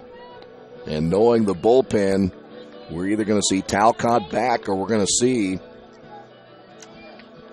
Spencer Owen. I would still think you'd see Talcott as well as he threw in those 2 innings. If you needed Spencer Owen, you'd have him ready to go. The Quakers could potentially open this thing up big right here. The stretch and the 1-0 pitch. High and outside, 2-0. Nate's going to get something good to look at. It is inevitable right here because there is nowhere to put Nate Lynch. 2 balls, no strikes. Bases loaded, no outs. As we play here in the bottom of the 8th inning, the stretch and the pitch on the way, and it is a called strike right at the knees.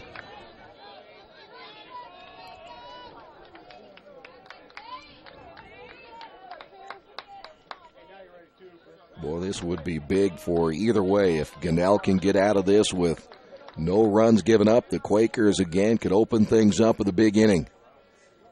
The stretch and the pitch. Low and inside, 3-1. Well, the situation stays the same. Going to get a good pitch right here. Last thing that Cannell wants to do is walk in a run. 3 balls, 1 strike. As Cannell gets the sign, he'll come set. Checks the runner at third. And here's the pitch on the way, boy, and that's exactly what Nate was looking for. Fouls that one back to the screen. We'll go to 3 balls and 2 strikes.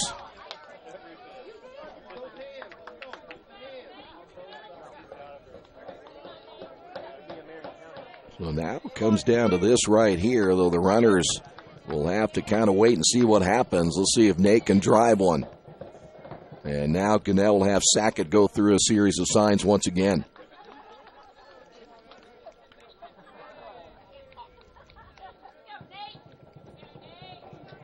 The stretch by Gunnell. The pitch. Lined into left field. And coming over to make the catch will be Hunter. Tagging at third. And Dopp will score, and the Quakers now lead at 5-2. A sacrifice fly by Nate Lynch. Now batting the second baseman. So Nate does his job. Number 20, Matt Barger. Here's Barger. One away. Barger singled in the 6th inning. He's driven in 2 runs today. But now the Quakers have at least a 3-run cushion going into the top half of the 9th inning. Still runners at first and second. Gunnell has given up now 2 runs since coming in back in the 4th inning. Gunnell will come set, checks the runner at second. And the pitch. Breaking ball, strike.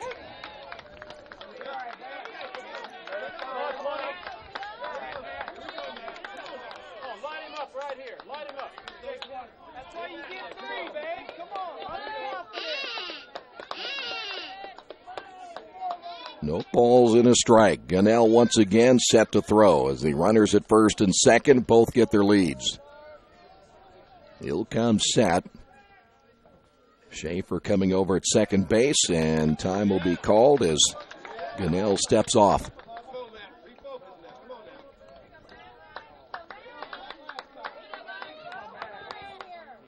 That is Isaiah Shake down at second base. Kendall Baker at first.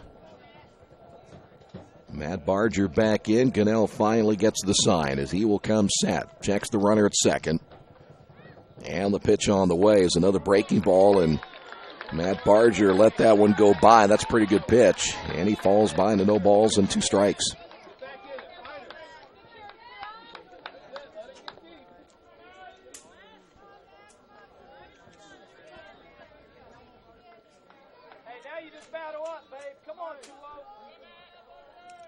No balls, 2 strikes. Barger back in. 1 away as we play here in the top half, or I should say bottom half of the 8th inning. Again, we'll see Gunnell take a long look inside. They'll throw back to second, and be careful there. Almost threw that one away.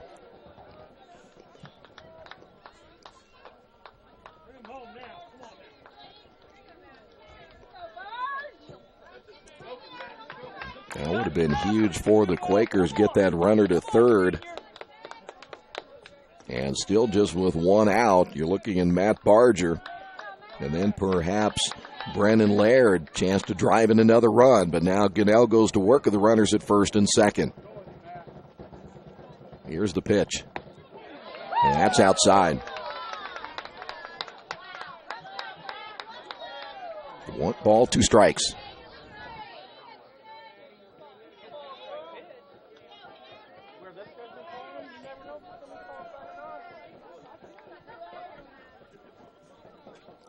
Boy, Gunnell has taken a long time to get the pitch he wants as he will come set once again. Here's your 1-2 pitch. Hit foul.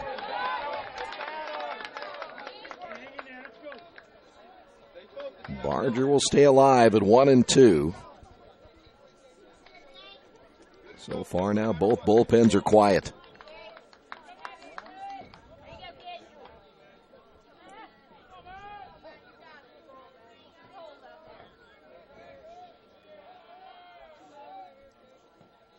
Gunnell will come set. Runners will get their leads at first and second.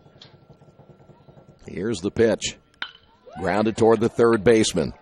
Werner down to Schaefer to first, not in time.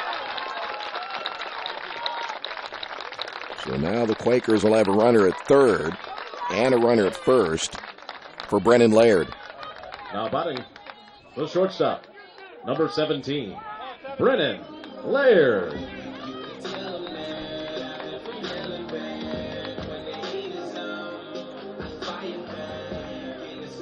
Brennan 1 for 3 on the day. A run scored. His hit came back in the 3rd inning.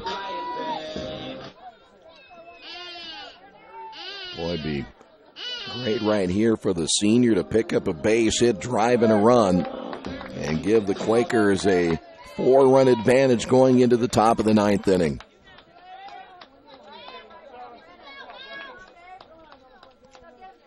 So 2 away now for Gunnell.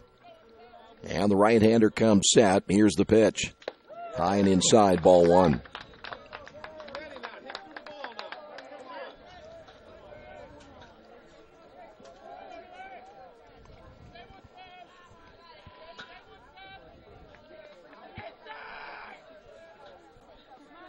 Stretch once again by Gunnell. Barger with a lead at first. He'll take off, swing and a miss. They will throw right back to the pitcher. Schaefer almost got in the way of Matt Barger down at second base. 1 ball, 1 strike now to Brennan Laird. And now the Quakers have runners at second and third.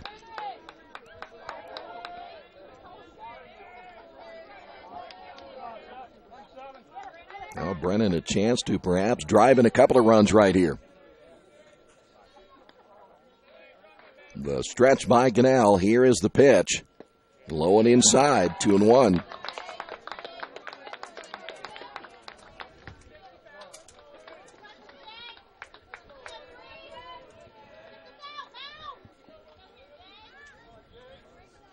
Two balls, 1 strike. Gunnell again comes set. Here is the 2-1 pitch. Hit into center field. That should score a run if it goes in, but it will not, as that'll be caught by Hawkins. And that'll do it for the Quakers. We add another run. We head to the 9th. Earlham 3 outs away from advancing to the NCAA Division III baseball tournament. Quakers lead at 5-2. Our new cabinets on your wish list? Visit the new Georgia Direct showroom and see the great variety of cabinets on display in a modern setting. Georgia Direct carries quality craft-made one cabinets, and the new showroom has plenty of styles and colors on display. In Richmond, craft-made one is only available at Georgia Direct, where the designers are always on hand to help create a custom kitchen for your home. Visit Georgia Direct's new showroom on 40 East, next to Red Lobster. You'll love what you see, and you'll love the savings at Georgia Direct. Maybe you haven't heard, but there's a place in Richmond's Depot District that's better than being home. Little Sheba's is a lot like the bar in that 80s TV show Cheers. You know, where everybody knows your name. Come on down after the game on Fridays and join us for pizza. We're here till 11. Or grab some of your friends and try out a game of live trivia Thursday nights at 6:30. If you love live music, Little Sheba's features some of the very best every weekend. Where else are you going to find this kind of variety, along with some of the best food and friends in town? Little Sheba's in Richmond's Depot District. It really is better than being home. We thought maybe Walter would come back out here, and they will keep Spencer Owen just in case they need him, as we will move to the top of the 9th inning. And Talcott will try to finish it off. The Quakers are 3 outs away from not only becoming the regular season but tournament champions in 2017. It is a goal they put together after the season ended last year. Roman Rothwell will step up. Talcott ready to throw in his first pitch, in there for a strike. There will be a celebration for this Earlham baseball team like you've never seen before. Here's the 0-1 pitch. Inside, 1 ball, 1 strike. Rothwell, Hunter, and Schaefer. It was last year in which the Quakers ended up having to go through the losers bracket and then lost in the championship game to Rose, and that was a tough pill to swallow. 2 balls and a strike. Core of 7 seniors coming back from last year's team, and the one thing they always said is remember that feeling and what it was like to lose. Hit well, base hit. Rothwell with a single to left. Man on here in the 9th inning. Here's Nathan Hunter. Now batting the left fielder, number 6, Nathan Hunter. Spencer Owen, as we said, throwing in the bullpen. That'll be hit number 6 now by the Lions. So Hunter steps in, doubled in a couple of runs back in the fourth inning. The pitch on the way is in there for a strike.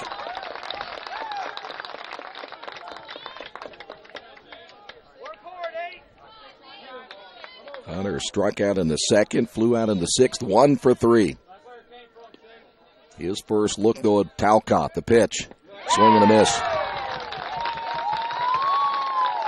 Hunter is a power hitter, 5 home runs, and you want to be careful with this guy from the right side. No balls, 2 strikes. Stretch by Talcott.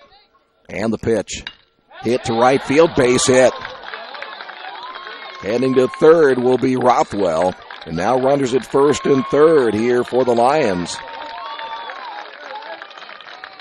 And here's Schaefer. So the Lions are not going to go quietly. Now batting the second baseman, number 3, Simon Schaefer. Schaefer 0 for 3.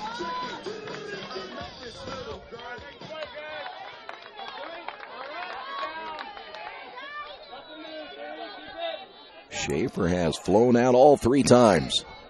As Talcott set to go to work, the right-hander's pitch. Strike.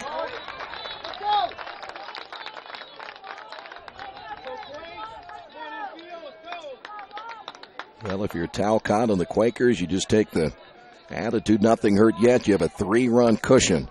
Here's the pitch. Chopped foul. Now you're ahead of Schaefer. No balls and 2 strikes.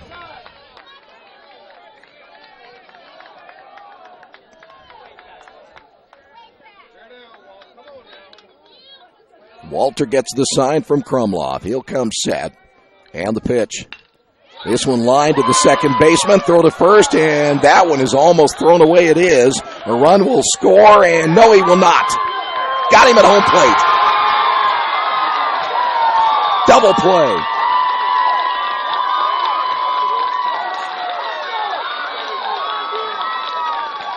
Quakers 1 out away.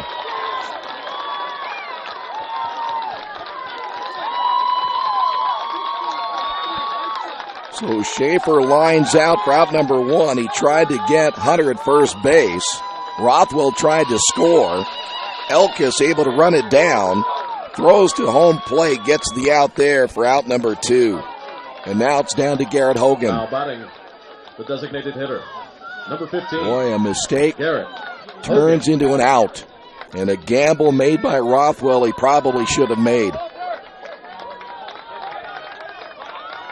And the Quakers now 1 out away. The stretch by Talcott. Here's the pitch. Strike.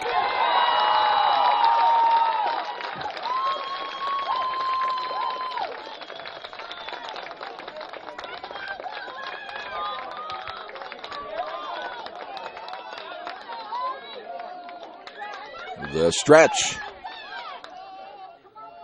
The pitch. It's low.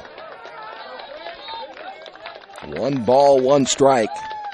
You will hear this crowd erupt as well. And the Earlham fans who have been here all season long. 1 ball, 1 strike. Talcott comes set. Here's the pitch. Low and outside, 2-1. That might have been the strangest double play you'll ever see, though. Very rare you'll see a ball thrown away like that and a out at the plate, but Elkis really hustled after the baseball. 2 balls and a strike. The pitch on the way. There's strike number 2. 1 more.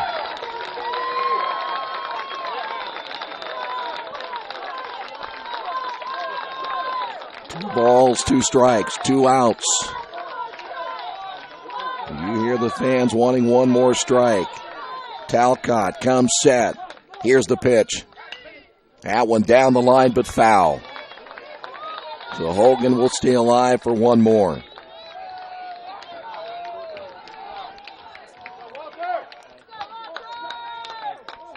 You will see equipment flying like crazy here if they get this out. Players will be diving on top of each other.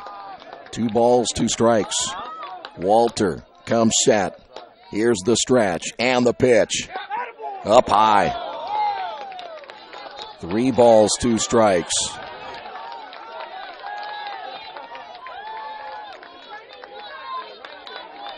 Hogan trying to hold on. Quakers trying to win it. Stretch again by Talcott. Here's the pitch. Hit foul. Good cut by Hogan.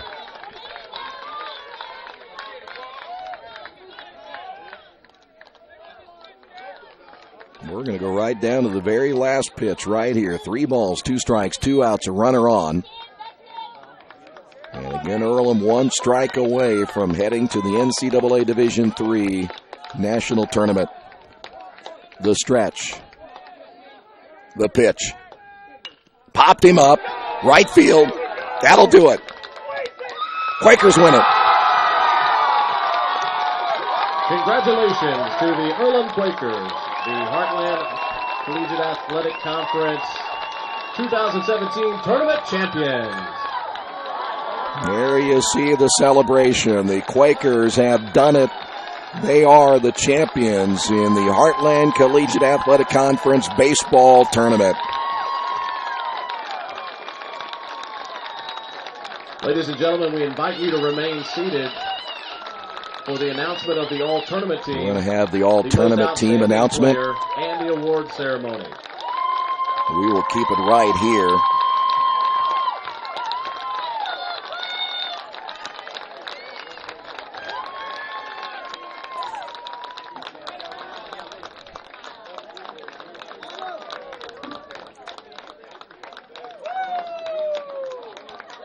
Wow, what can you say about a baseball team that lost so many good players from last year, and then they turn around and have a young pitching staff, have those 7 seniors, all the veterans coming back, and now they are the champions of the HCAC. So the Quakers win it here today, 5-2. 29-12, and again we'll be heading to the NCAA Division III Baseball Championships.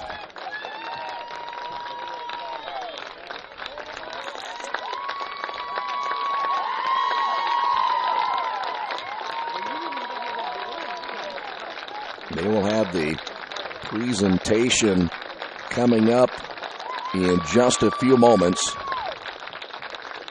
As you see both teams getting together, and we'll let you hear the natural sound of what they will do in that presentation.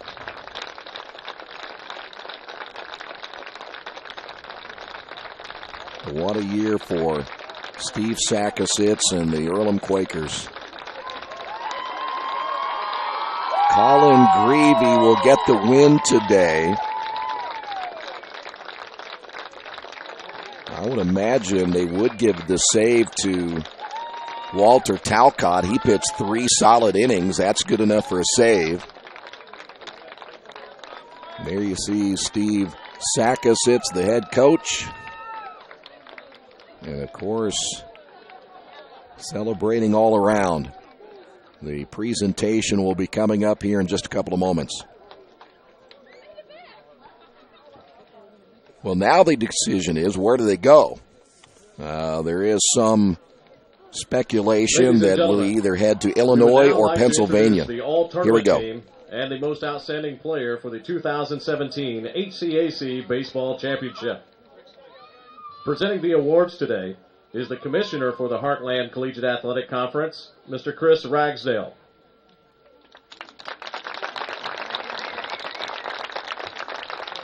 And now for the introduction of our all-tournament team. Please come to home plate when your name is called. At catcher, a senior from Rose-Hulman, Zach Trusk.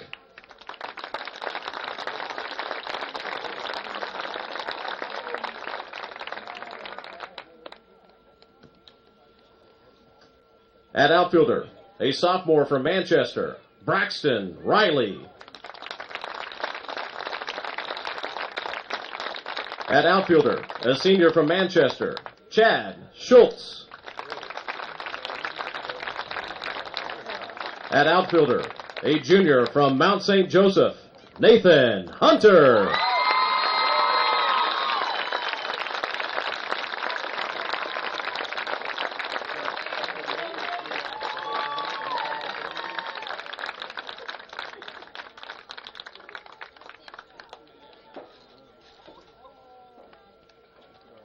An infielder and pitcher, a senior from Mount St. Joseph, Matt Huffman.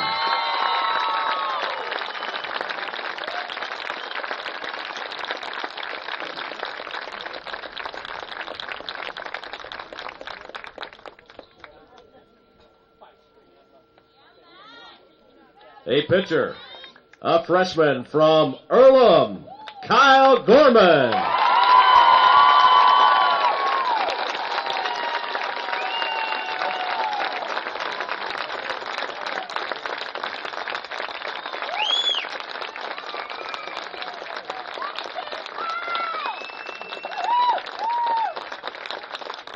A pitcher, a senior from Earlham, Howie Smith.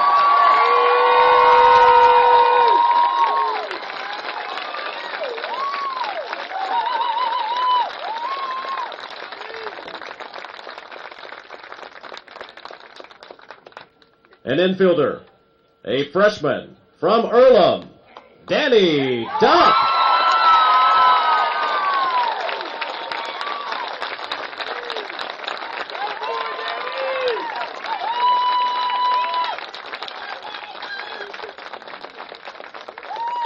A pitcher, a sophomore from Earlham, Walter Talcott.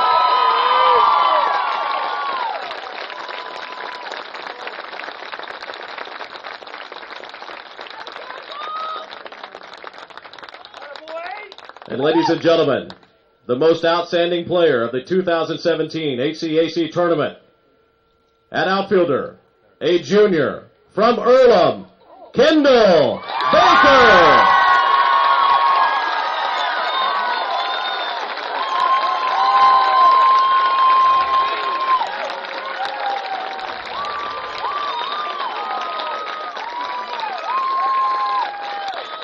There you have Ladies Kendall and gentlemen, Baker. Before we crown our champion, Wow. Let's give a round of applause for our runner-up, Mount St. Joseph, with a record of 24 wins and 20 losses. Will the captains from Mount St. Joseph please come forward and receive a tournament ball, and congratulations for their play this weekend as the tournament runner-up.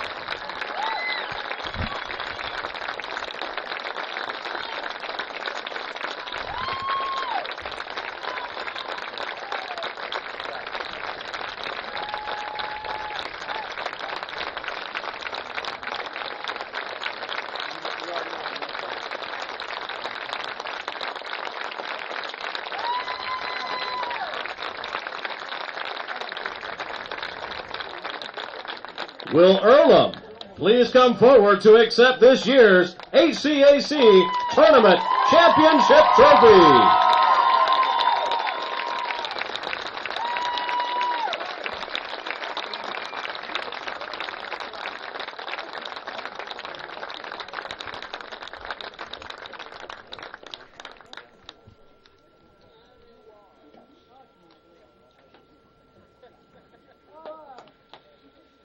Congratulations to the Earlham Quakers. Well, there it is, and the celebration will continue as the Quakers are the champions of the HCAC tournament, and now they will wait and see what is next. This team, by winning the championship, By the way, Kendall Baker named the most outstanding player and certainly well deserved it. He has played well all year long, and in this tournament, very instrumental in what the Quakers were able to do, plus the three pitchers named to the all-tournament team as well. Hey, listen, thanks for being with us. The Quakers win it.